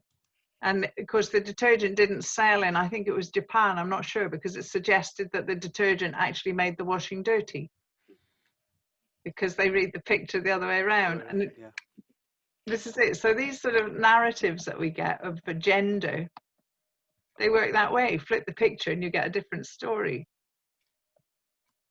So in a classroom, it's worth trying to flip images and get students to look at the story and work out the story and tell different stories. Give two groups the same picture, but one way round, one the other way round, and ask them what the story is, or to write the news report even.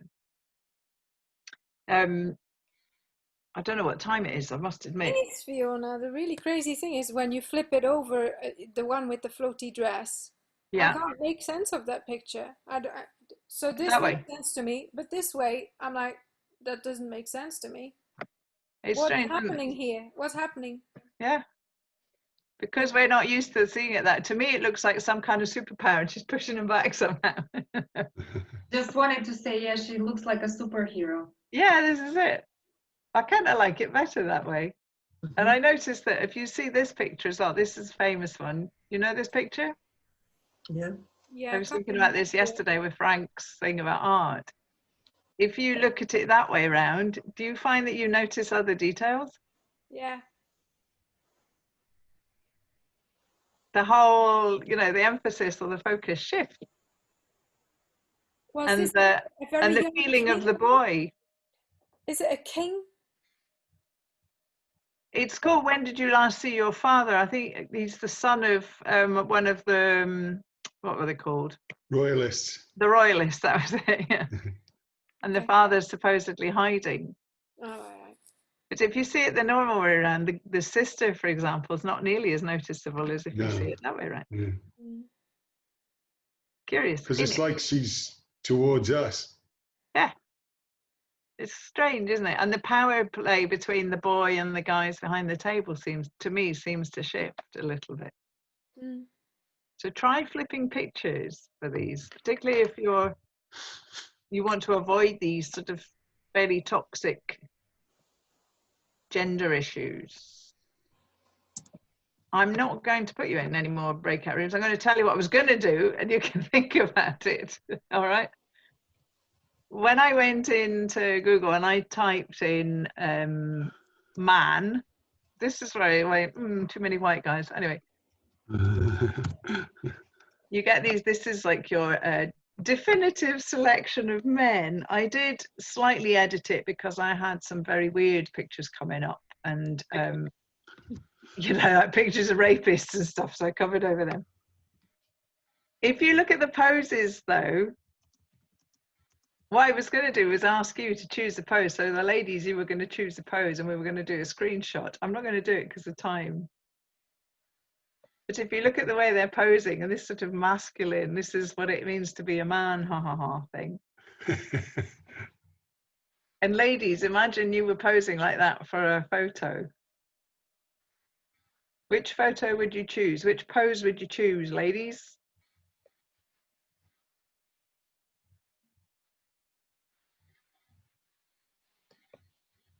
Switch genders, who would you be? I think I'd go for this one.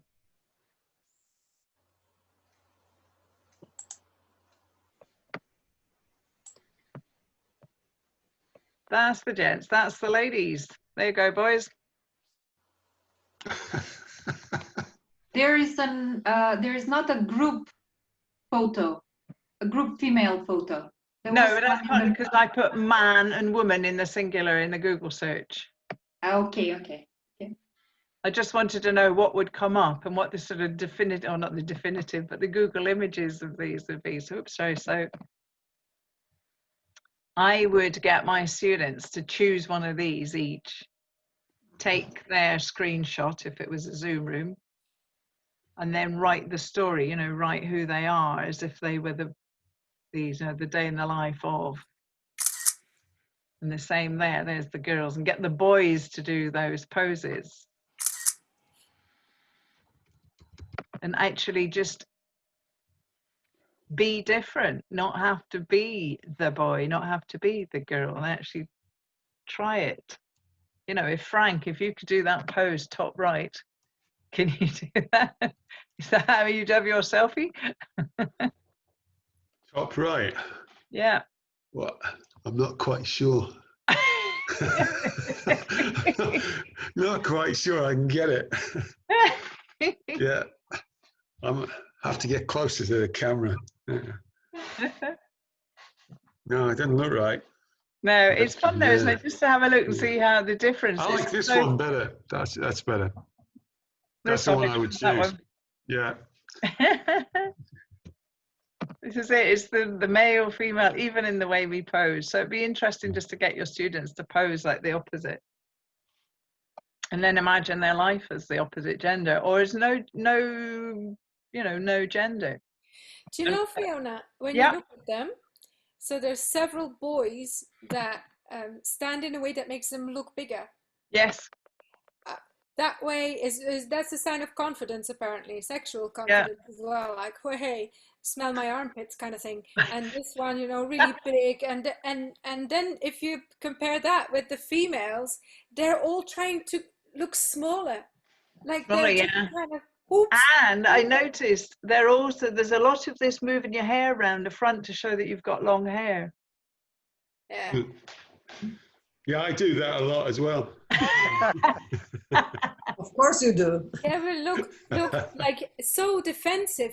Oh, a lot of them very defensive, covering, huddling, arms crossed. This is like a subtle way of completely crossing your, protecting your front. But it's like protect me, look after me. I need looking after. Will you do it? Exactly. Yeah. Except the bottom right, she doesn't look very defensive. Agree. I'm not going to be hugging her. She's okay.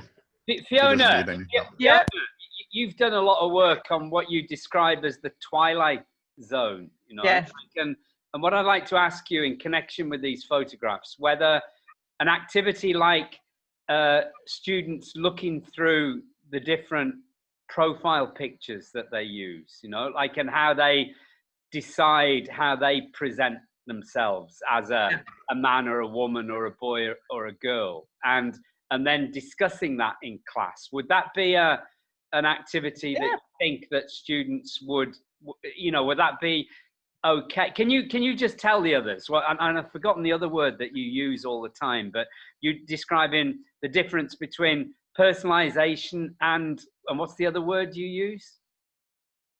I'm not quite sure where you're going with this. Well, you talk about some things in the class where we actually involve students in things that matter to them, are okay to do, and don't put them in a position where they have to reveal things that they don't want to reveal about themselves. Yeah, exactly. Personalizing rather than personalization in the sense of talk about your house, talk about your family, talk about whatever. It's making your own associations with things. And Twilight Zone is not being required to talk about your house and your family because you might not want to. Yes, because you talk a lot about, the problems with when we ask, what does your mother do or what does your father do, or those kind of things where there might not be a father or exactly.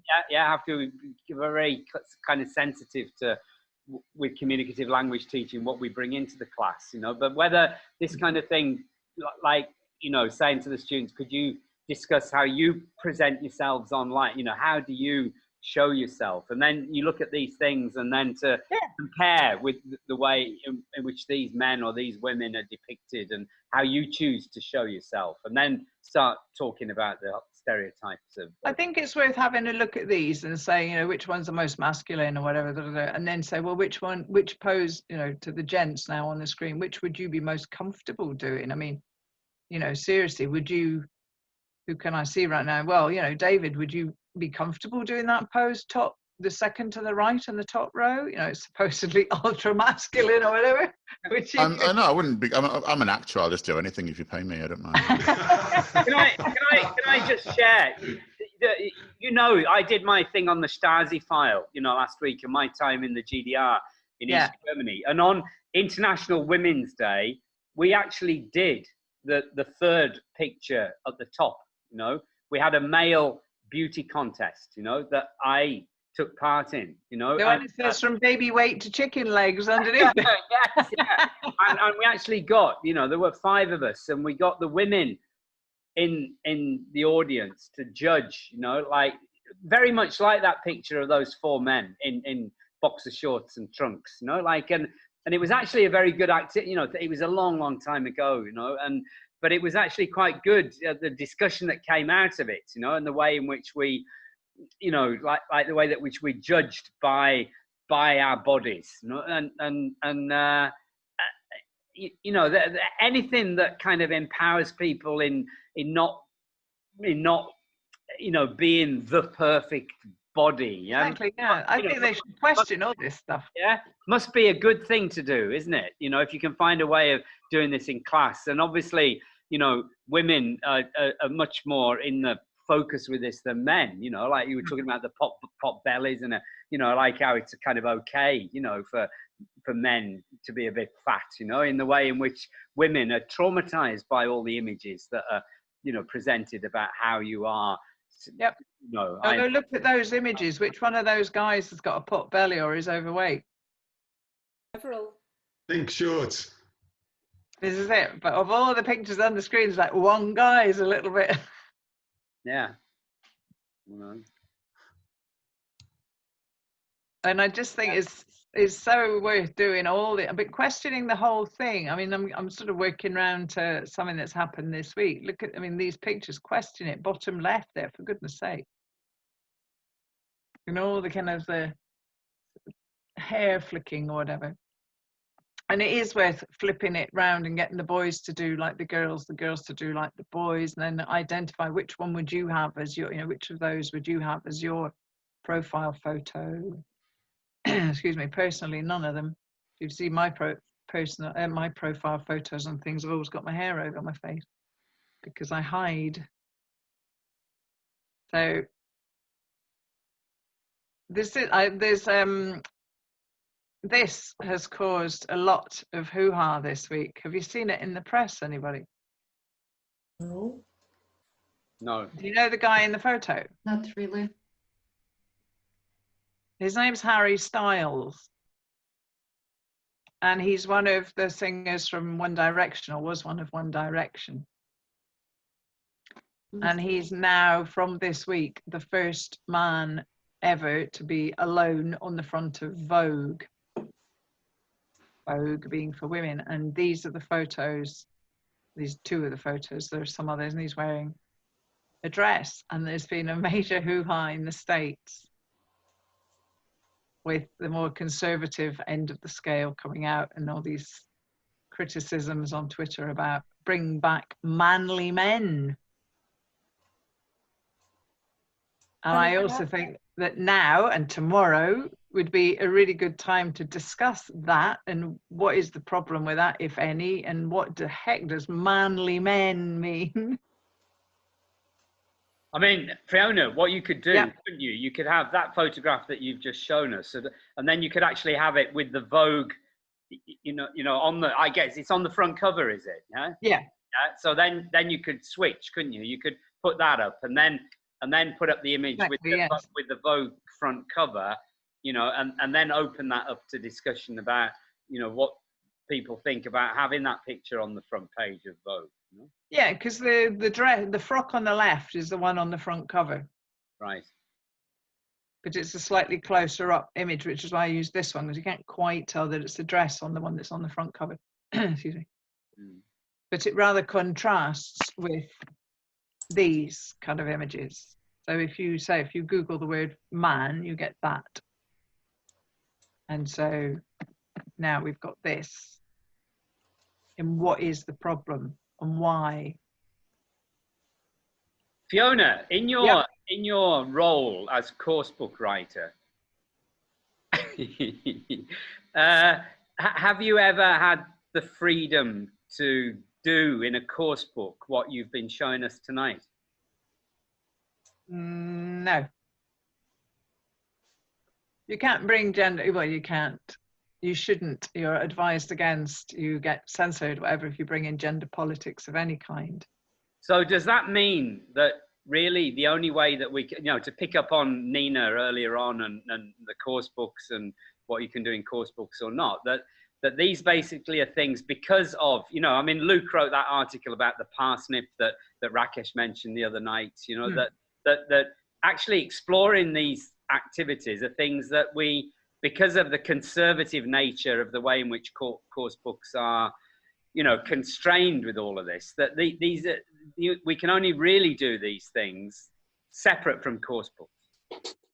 Yes, but that's partly because course books on the whole are written for global or large markets, and therefore they include regions like the Middle East where you just they wouldn't sell. Plus, I do personally think it's down to the teacher, because you know your students, you know who's in the room, you know if somebody's going to feel, I don't mean offended in the sense of conservative, but I mean if you've got, like I teach teenagers mostly, and if I have in my classroom somebody who's at the stage where they're questioning their own identity and they're unsure and I'm not going to have a big discussion about it in the classroom, because that would put them into the twilight zone. They would have to decide, they would have to discuss, or they would shut down, or they would feel uncomfortable with it. So it has to come from the students. However, it is worth actually just using the photos and having, here you could have this and discuss him, and you could discuss why are people criticizing it and what's the problem with it, and do you think it's a valid thing to have on the front of Vogue, and blah, blah, blah, without focusing. Yeah. But I don't think having a debate about plurality of gender is wise unless it comes from the students. Depending on the age group of the students. Yeah. I'm talking teenagers who are more vulnerable, and the more they frequently haven't not decided on their identity, but they certainly haven't made it public at that stage because they're too busy trying to be part of the tribe in many cases.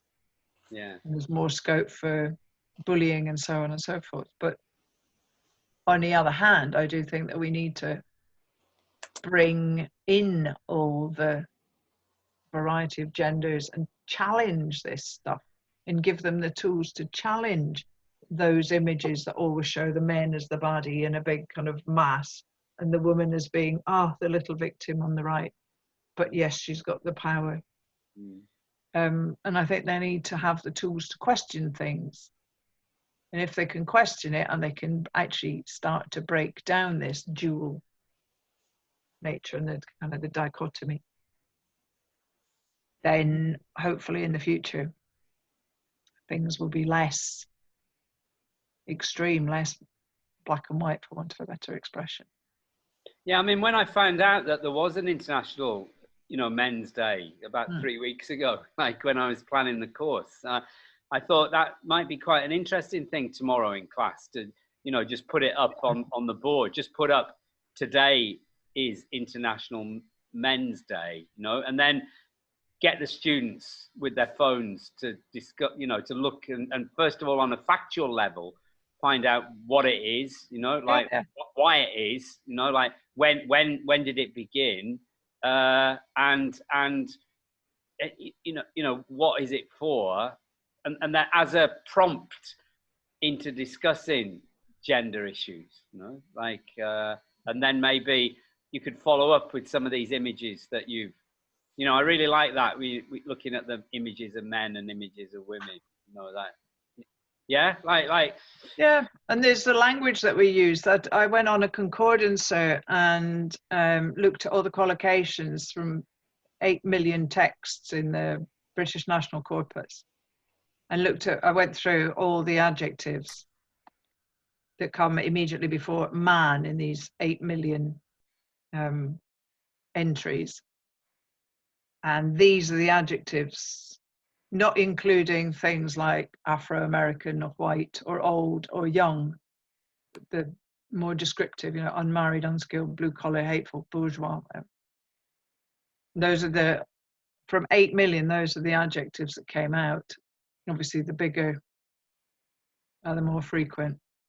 And for women, it was that. There were a lot more adjectives for women and a lot more value loaded ones for women and a lot more and non for women. See that? What you could do with those, couldn't you? With those two. What you want, you do all sorts of things with these. No, but what you could do is you could get the students to try and categorize, find categories, for, exactly. Not just positive, negative, but I don't know, like. No, I know. I was going to ask you to do this. Have a look at this. There's a lot to do with skills and money. Yeah. And here they're quite different. This the women. This is the women, yeah. And that's from looking at the British National Corpus.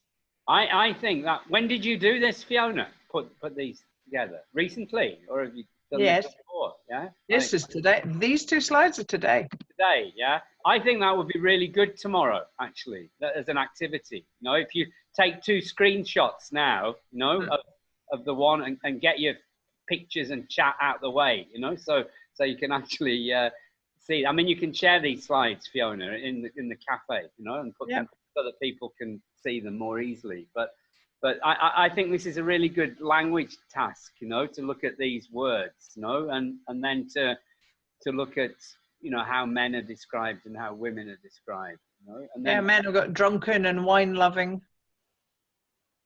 holy. Physically, what was that? That's got separated from its other half. I think it's physically. and then you can get into stuff like the contrast between bachelor and spinster, for example. Yes. And that kind of language. Working man and working girl. Professional man, professional lady. The fact that you say family man, but you don't tend to say family woman. And I asked the question the other day, Fiona, about what do you call a man who has lots of girlfriends and what do you call a woman who has lots of boyfriends, and all the words that are associated with that kind of thing. Can I share something, Mark? This is related. Sometimes when I'm doing my kind of multicultural anti-racist training, I start with the following. Just bear with me. I start by saying to a group like you, and please don't be offended, I start by saying the trouble with you non-black people is, let me repeat that. The trouble with you non-black people is that you get upset when I am offended by you calling me non-white. You with me? And it's a bit like a woman talking to a male audience and saying the trouble with you non-women is. Okay, I wish I had more time to expand, but I thought I would throw that into the pot. What is non-white and non-black, and do they mean the same thing? No, it's true, because I also noticed amongst the women, the adjectives in front of women, there's a lot of non and un, whereas in front of the men, in front of the word men, there aren't so many. So I think there's unskilled was the only one. My biggest shock was a few weeks ago when I was trying to write a song about the blues. So I thought I would Google blues musicians. That's what I put in Google, blues musicians. And the first 20 or 30 images were of white men. and a couple of women. I think I only saw one black man, but yet blues is sung by, is invented by black people, but Yeah. Google says otherwise. But the exercise you've done with the Google man, girl, boy, Yeah, is interesting in all sorts of ways. So you can apply that technique in many different ways. Yeah, thank you for pointing that out. Fiona, is this one that you've got now? Is it that it does it with the biggest ones are the most common? Yeah. Yes. Right.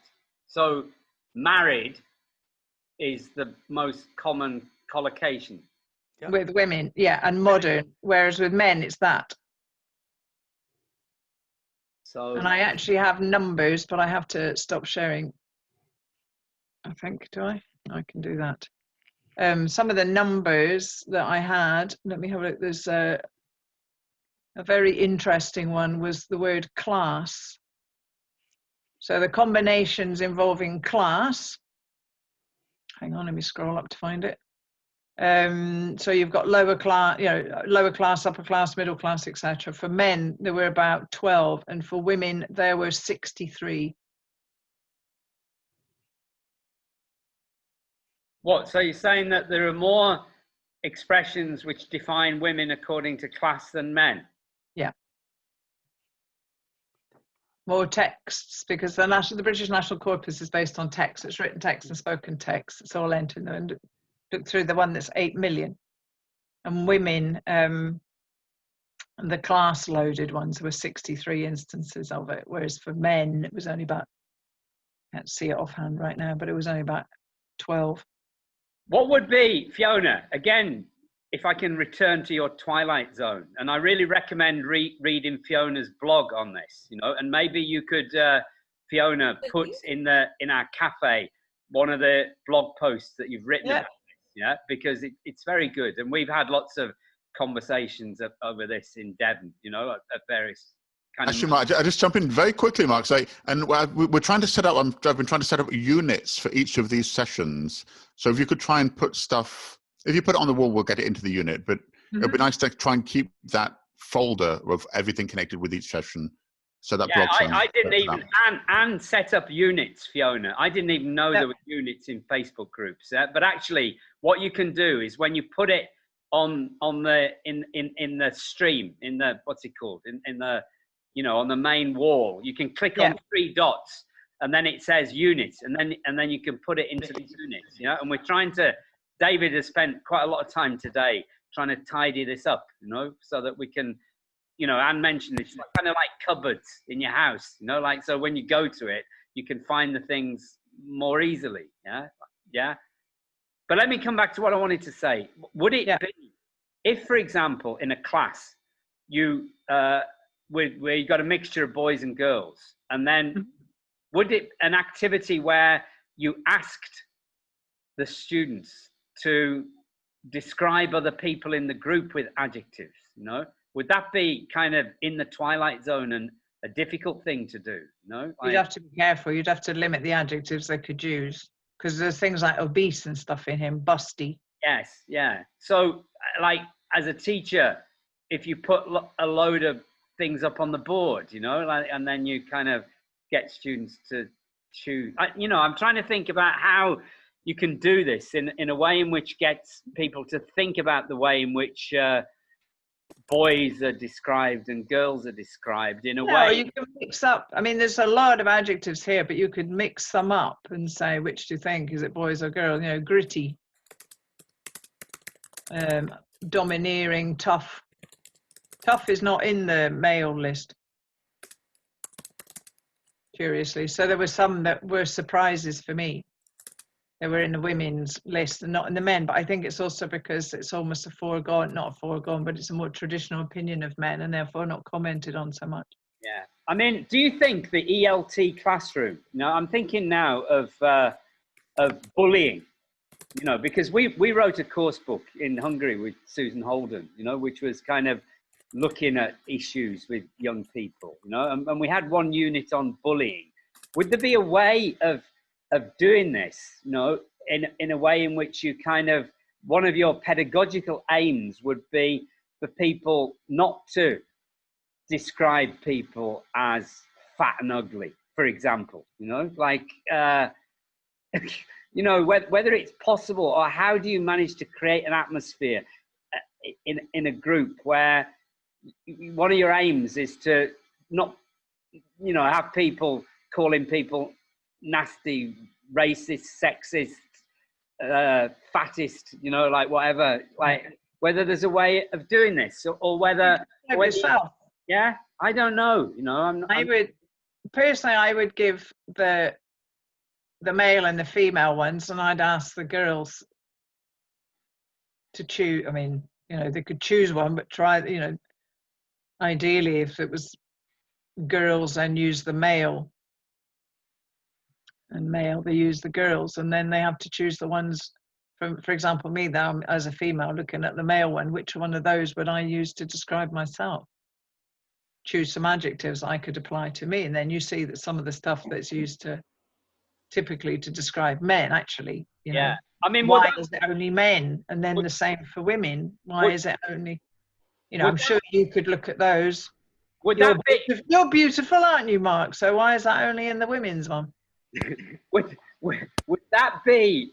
Are you servile? Wait? Are you servile? I'm servile. No, I'm not servile. But would that be an okay activity? For example, if you got everybody to describe themselves with 2 adjectives, for example, and then you put them all on the board, and then you look at the differences between the way that boys have described themselves and the way that girls have described themselves. Would that work as an activity? I'm just trying to, what I'm trying to do with this is to encourage people tomorrow to actually try and have a go at doing something in connection with International Men's Day, you know, and then to bring it to our cafe later and say, what have you done? How was it? Was it? Yeah, I'll have a look at, you know, mix up some of the adjectives and ask them to choose 5 that they think are men, because it's International Men's Day. Maybe a way into the adjectives is to ask them which ones would they consider to be a compliment as well. Exactly. Would they consider them to be positive about themselves and negative, or Renaissance, their brother, or whatever? So why do the women get domineering and not Renaissance? And why are men not desirable? We're just not. I mean, an interesting one, isn't it? A kind of more traditional thing would be to look at the use of the word handsome, you know, like, and how handsome, beautiful, you know, like the way that handsome is basically a word used to describe men, isn't it? Yeah. You don't. And it wasn't in there at all. The only physical adjective in the whole 8 million texts for men was attractive. Sorry, guys. Women got a whole range, unsurprisingly. I guess that's why they started celebrating International Men's Day.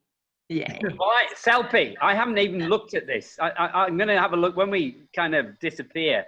I'm going to have a look at this because I haven't even looked, you know, at who started it and when they started it and why they started it, you know, like.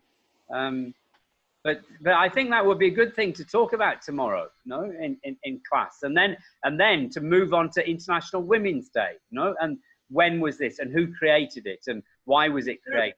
You know? Originally, International Men's Day was the 7th of February. Yeah.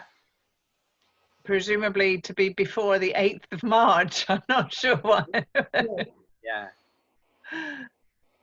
You know, it's a kind of, I don't know, idiosyncratic, strange, odd thing, you know, that maybe, you know, because some, you know, course books have kind of idiosyncratic things in them, don't they, as a way of drawing people in. And you know, with this November thing, I was just looking at, you know, what you could do. I mean, Ken has got his talk on the death of Freddie Mercury next week, you know, like, and, you know, Ken's mentioned it a couple of times in the last couple of weeks. And I'm sure Ken will actually say something about Freddie Mercury in his talk next week. Yeah. But, you know, how you can do, we had a really good chat last night about the Czechoslovak Revolution. You know, we talked for about an hour and a half last night and had a really good chat, you know, like about it all. And bringing in the now, you know, our conference, you remember, Frank, in Hungary 3 years ago, was the power of now and how you bring now in. And what you said earlier, Fiona, about the brain and how, you know, something that's actually happening on the day has more meaning than if you did this the day after in some way, yeah? That it draws people in. So maybe by bringing this thing on the screen, this is now, this is in the press right now. Yeah. So, you know, as a teacher, if I kind of keep an eye on what's going on and finding little moments in class where I can complement, you know, the course book, you know, that might enliven the class a bit by having that strand in what you do in there on a regular basis, you know. And I'm hoping that by looking at November in the way that we're looking at November, that might encourage people to do this in December and January and February. Yeah. Well, we're looking at using dates on Saturday. So. You're going to do that, aren't you? That's what your talk is on Saturday morning. Yeah. That you're. Yeah. Yeah. Can I say something? Yeah. I guess, I mean, most of us are language teachers, and we're speaking about a social phenomenon, if I can call it like that.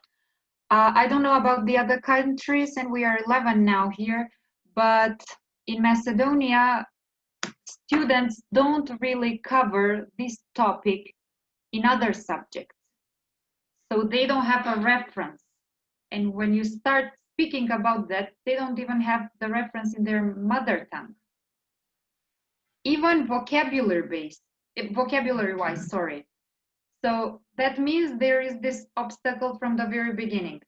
Our government started, how can I say, maybe enriching the curriculum, and they started touching some of these points in civic education. I don't know if in the other countries there is this subject, but they start. But even in civic education, I was one of the trainers last year. They speak about double roles, double gender roles. One of them is the physical role we all have, biological, if we can call it like that. And the other one is the role the society, how can I call, covers to men and women. So isn't this so wrong? Then when you come and discuss adjectives and they see, I mean, students see themselves and as people with double identity, I can call it like that. It's just so frustrating and so confusing for the students. And that's something I saw. I guess Maria is here, so she knows that they started implementing these topics in English language this year. But when you start discussing this, then you start being aware that they are confused, especially teenagers, 5th graders, 6th graders. So I don't know about the other countries, because our educational system is just scandalous. So this is one of the scandals. So what's the experience in the other countries? Just a little comment to that side. My experience when I first came to the Czech Republic, and I remember doing a conversation class in a company about this without having an agenda, but just it was a topic that I thought, okay, that's fun. And it was, they just, 1990, 1991, they just didn't know what I was talking about. They had absolutely no idea what I was talking about. And it kind of comes a little bit back to my previous comment that for me, learning Czech, I was completely struck in the face how, if I was talking to a woman, how you get all the gender tags just all the way through the language. So basically, šla jsem včera, it means I went yesterday, but because it's šla, she's saying I went yesterday and I'm a woman. And she's saying that in the sentence, it feels to me. And if I say I went yesterday, saying I went yesterday and I'm a man, that is all being said in that sentence. Everything you say, not just, it's drowned in it. So it seemed very, how can people get away from this binary sexual thing and the roles and the thing, because the language is soaked in it. And of course, there's a historical whatever why that is, but how could they? It's very difficult. So it feels easier for us English speakers to get free from it, where we don't have these gender tags to the same extent that they are in these Slavic languages, and it feels like a real. And so we're saying that. I remember saying these things in 1990, and of course it's seeped in since then. But they're like, what are you talking about? And I can't remember what the topic is, like sexual harassment or. And she's like, well, yes, of course, she's a man. Well, of course, if she's attractive, of course, she's interested in her. What are you talking about? It was what came up in 1990. Like they didn't. It wasn't even like that's nonsense. Just like, what are you talking about? It was just where I was coming, what I was getting back in those days. So I hope that's relevant to what you were saying, Selby. I think it is. I mean, in English, David, we have this, don't we, with kind of the S, the actor, actress, steward. Yeah, and then debates come up about that. But exactly, it's like 2% of what's going on in a Slavic language. But yeah. But maybe materials which do that in a comparative way, where we find examples in English, and then when we look at the Czech, and then we can talk about how that, because it is much more pronounced in Czech than it is in English. Oh yeah, but I had this debate on Facebook with an actress, and it all feels, for me, it feels it's come from America, especially this actor thing. I personally don't agree with that one, like being an actor, but I can't imagine a Czech actress saying "Nejsem herečka, jsem herec." Right. Yeah. It just sounds, how absurd would that be? But that's what Kate Blanchett's saying. Don't call me an actress, call me an actor. But in terms of materials writing now and contrastive analysis, and I think this would be really good. And this is where I think that the whole communicative revolution by kind of keeping the first language out of the class, is not a good thing, because this kind of comparative look in the way that different languages name the world, the way in which they mark gender, that those would be actually great activities to do with students, to look at these differences. And find out the adjectives as well, for example, do they use similar or equivalent adjectives as well? Throw out some of the English ones. The fact that, for example, modern is used so much more with woman than with man, for some weird reason. And then ask them to find out if it's the same in their language. Or well, I mean, what you've just said, Fiona. If you've got the board and you put on a line down the middle of the board, and you put modern man at the top on one side and modern woman on the other side, and then you get students quietly to write down, how they would define a modern man and how they would define a modern woman, and then come together in pairs and groups. That might be quite a good thing, to do tomorrow, for example. Very easily you could get in trouble with some people who really can't say. So I think that this has become much more sensitive topic than in the past. And what David mentioned is, we chatted about that a little bit in the chat, that it's becoming more and more difficult. You have to be very careful in the sessions because you just don't know. And in Czech, absolutely, that's absolutely true. We've got all the suffixes that tell you immediately male or female. And these days, I assume if I have a group of students, and sometimes I feel, oh, maybe I'm not sure about this person. So lucky me that we can just call each other first names. I don't have to say sir or madam, So it's much easier that we can communicate in English because you only have actor, actress, and there has been a big change in that. But yes, it's absolutely true. In the Czechoslovak language, it gets much more difficult. So with your suggestion of putting modern man and woman, I would need to think about, okay, I know that I have gays and lesbians in my group. Can I do that? Or how can I address that? And I have to probably first have a questionnaire with the students about it. What kind of questions can we actually raise? That they feel comfortable talking about those. I think it's getting much more sensitive than in the past. Yeah, For us, It definitely. depends on the word. Something like modern, because it was modern men, modern women, not in the singular. I think in the singular, it's more likely to be modern man, because that is a historical concept. You know, when you talk about Neanderthal man and modern man, whatever. But in the plural, so a word like modern isn't as loaded as some other words, and it might be just, for a lesbian in the class might actually be quite interested in that. Why is it so much more used? Well, because women's status has changed a lot more in the last 100 years or so, and therefore there's likely to be more texts on what they call modern women. But if you started discussing other words, it might be tricky. I think it's all amazing, but I really believe it very much depends on the trust you build with any kind of group, with adults or teenagers.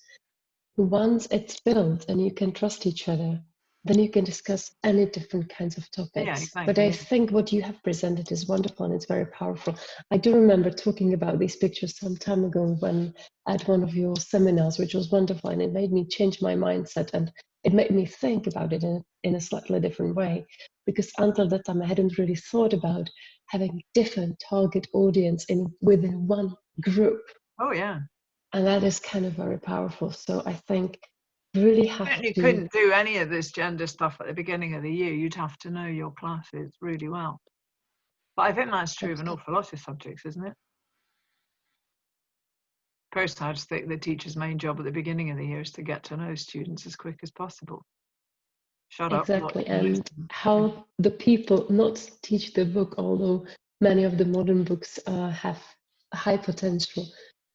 But as you mentioned, if tomorrow is this important date, let's forget about the topic in the book. Let's find something that is there that we can adapt to the current situation. Absolutely. Oh, there is only November. This is the problem with International Men's Day.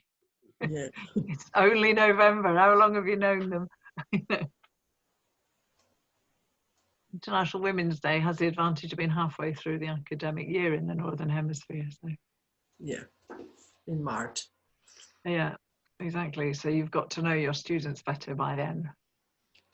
Yeah. Probably easier to handle these topics then. Yeah. No, I've just put that. I was just reminded of that Sheena Easton song. You probably remember that, don't you? Yeah. She don't build her world round no single man. But she's getting by doing what she can. She's free to be what she wants to be. All she wants to be is a modern girl. Like those 4 lines. I could imagine doing stuff with a text like that, which might be a prompt into, what is a modern girl, what is a modern man. Well, the one that I was watching today while I was preparing this was actually from Rocky Horror. Yeah. In just 7 days, I can make you a man. You remember that one? Yeah. I was watching it this afternoon, looking at the images of masculinity on, the Frankenfurter and the man that he builds, and then Brad. Even the phrase unplugged, I was getting a bit worried about that, actually, to be honest. I can't remember where that came from. We should go. There's only 6 of us left. Yeah. No, it's been good, Fiona. Thank you for doing It's a bit of a kind of foo topic for this time of the evening. I don't know. It's a tricky one, but still. It is. Yeah. It's tricky, and it's a huge area as well, because, you said prepare something on Men's Day, and but you've got nowadays with such a plurality of genders that it's tricky. I mean, there's Gay Pride Month, but that's in summer, wrong time of year as well. Yeah. It's a very complex area nowadays. Sure. I mean, my feeling is that if you can find a way of doing gender, like with students, then it can be like something that really, really involves students, and in an interesting way. Yeah. Like. I mean, I didn't use those pictures that I have of the professions, because I've used them at conferences in this area before, but those photos that I have of the fire office, what do you call it, the firefighter and the pilot and that. Yeah. The other ones with the faces, and they just see the faces first.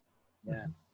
That works really well, and that you can use in November because it kind of avoids the whole self-identification thing. It's more about what professions you perceive as being masculine and feminine. Yeah. And things like a DJ, when you hear so-and-so is a DJ, if you said, my friend Joe is a DJ, that could have, probably the unconscious bias would tend to think Joe was a guy, but Joe may well be a girl, these sort of things. So I think professions you can deal with this time of year. Yeah. David, David, what do you think about, like Vanessa Redgrave, for example, saying, she wants to be described as an actor and not an actress? I think, I don't know, it's one of those, you have to, I'm sorry, I'm getting a bit tired as well. But there's also it's almost like etiquette now that you're meant to ask ahead of time before a meeting how people would like to be referred or which tags they would like and things like that. For me, it's kind of difficult to say. I mean, if that's how she feels, it's almost like I'd rather be called Michael than David, and you're going to respect that and say, okay, we'll call you Michael since that's what you're telling me you want to be called. We'll respect that. So I kind of agree with it on that level. I think there's a big Kate Blanchett one as well, where she was kind of like giving a reporter a hard time, and I think that's partly whatever, it's partly an image thing. For me, I think the example of actor-actress is a weird one, because actually I think there is a useful distinction to be made with actor and actress, simply because actresses do tend to play female roles and actors do tend to play male roles. And so there is a useful distinction, which isn't the case for a doctor, for example, where it really doesn't matter if they're a man or a woman.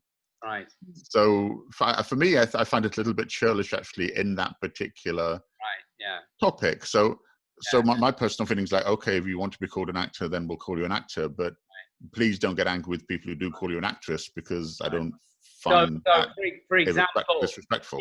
If there was a word doctress, for example, if there was doctor and doctress, then teacher and teatress, But there are some, aren't there? There are some where there are distinctions and it doesn't matter. Let me finish, David. Yeah, sorry, go on.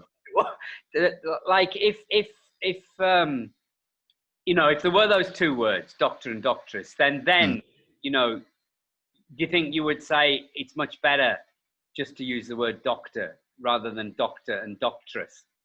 I probably would in that case, because that would be making the social point that there is no need to distinguish between those points. Yeah. But it's a huge topic, isn't it? Like, do we like with the actor, I actually had this discussion on Facebook with some actor friends. It's like American girls who were very, yes, of course, Kate Blanchett has the right to be angry that somebody called her an actress.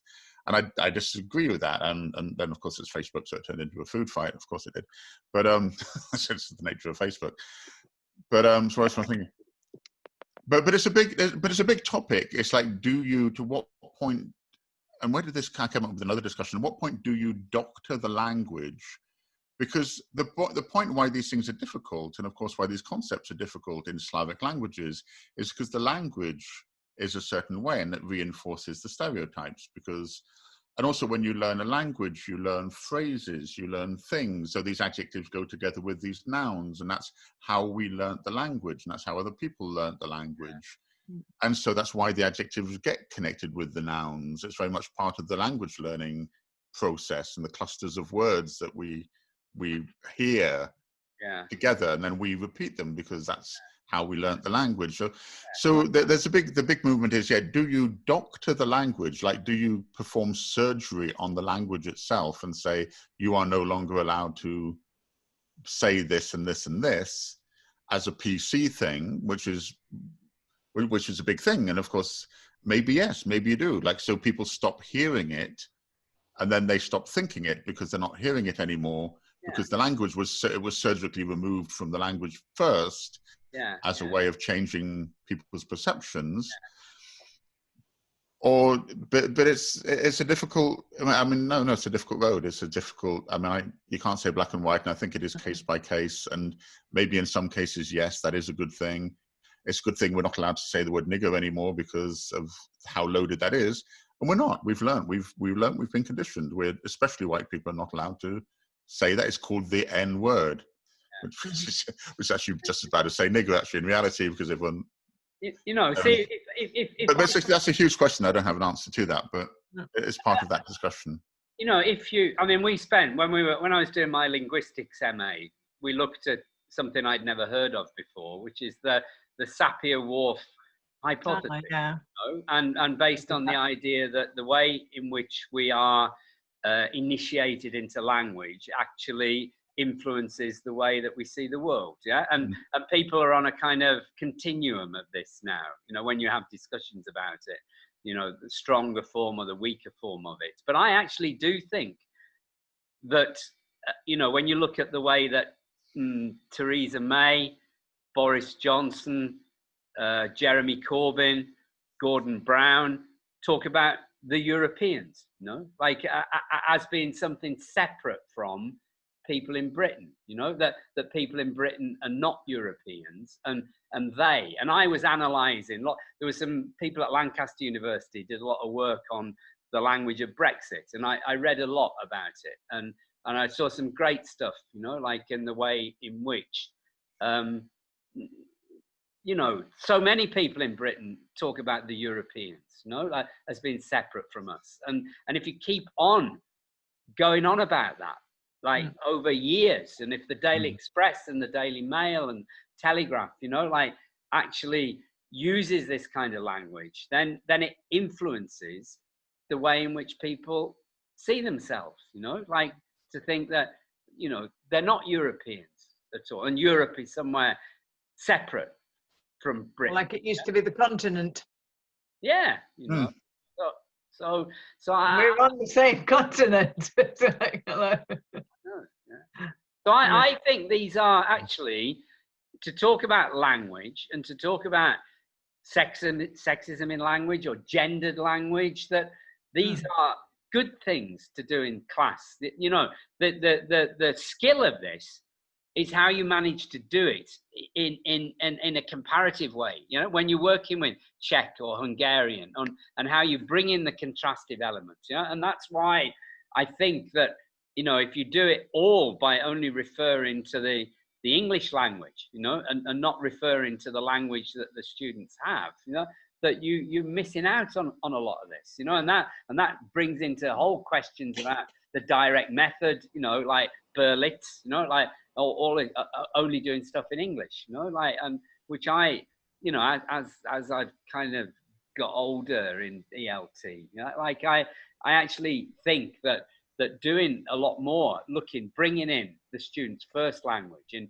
translating things and small things, not doing it in the way that it used to be done in grammar translation, where we didn't do any speaking and listening, and we just looked at, you know, correct grammar structures and didn't focus on, you know, fluency and all accuracy, you know, like, but to do it in a creative kind of way, and that it's a good thing to do, I think. Comparative linguistics goes back to Sapir-Whorf. Night, everybody. Have to go. Sorry. Good night, Anna. Thank you so much, Fiona. It was great. Super. Perfect. Really, really, really interesting. Really, yeah. Night. Bye, Anna. I'm getting old. See you Saturday. I'm going to have to go as well. I've got a webinar at 8 in the morning for Moscow. Really? Yeah. So Fiona, thanks ever so much for tonight. That was great. Yeah. No, really, really good. And Saturday you're on. Can you remember the time on Saturday? I haven't got the program. 8 in the morning, I think. Yeah. I'll 9:30. I'll check it and everything, but I'll open it up earlier. It's in my diary. I think it's 8:30 in the morning. I think it's 9:30 in our place. European. So it's 8:30 Fiona's time. 8:30. Yeah. Right. Yeah, it's all about dates. Yeah, but not sex and dates. The other kind of dates. Okay then. Well, I'll close the room. Okay. Yeah. And I'll put the heating on. I'm getting cold.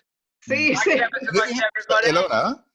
Yeah. Oh, and Ilona, if you have those slides that you were showing us about the Velvet Revolution, if you could, did you put those up Yes, on the cafe? yes, I will put it on Facebook, and I thought that I would put some information in the notes. If you see it as a presentation, I will put some information in the notes because we did speak about something, and not all of the information is there. So I would just update it a little bit, and tomorrow I'll put it there, definitely. Yes. Put it in the unit. Fiona, could you maybe put the Eve in our Facebook group?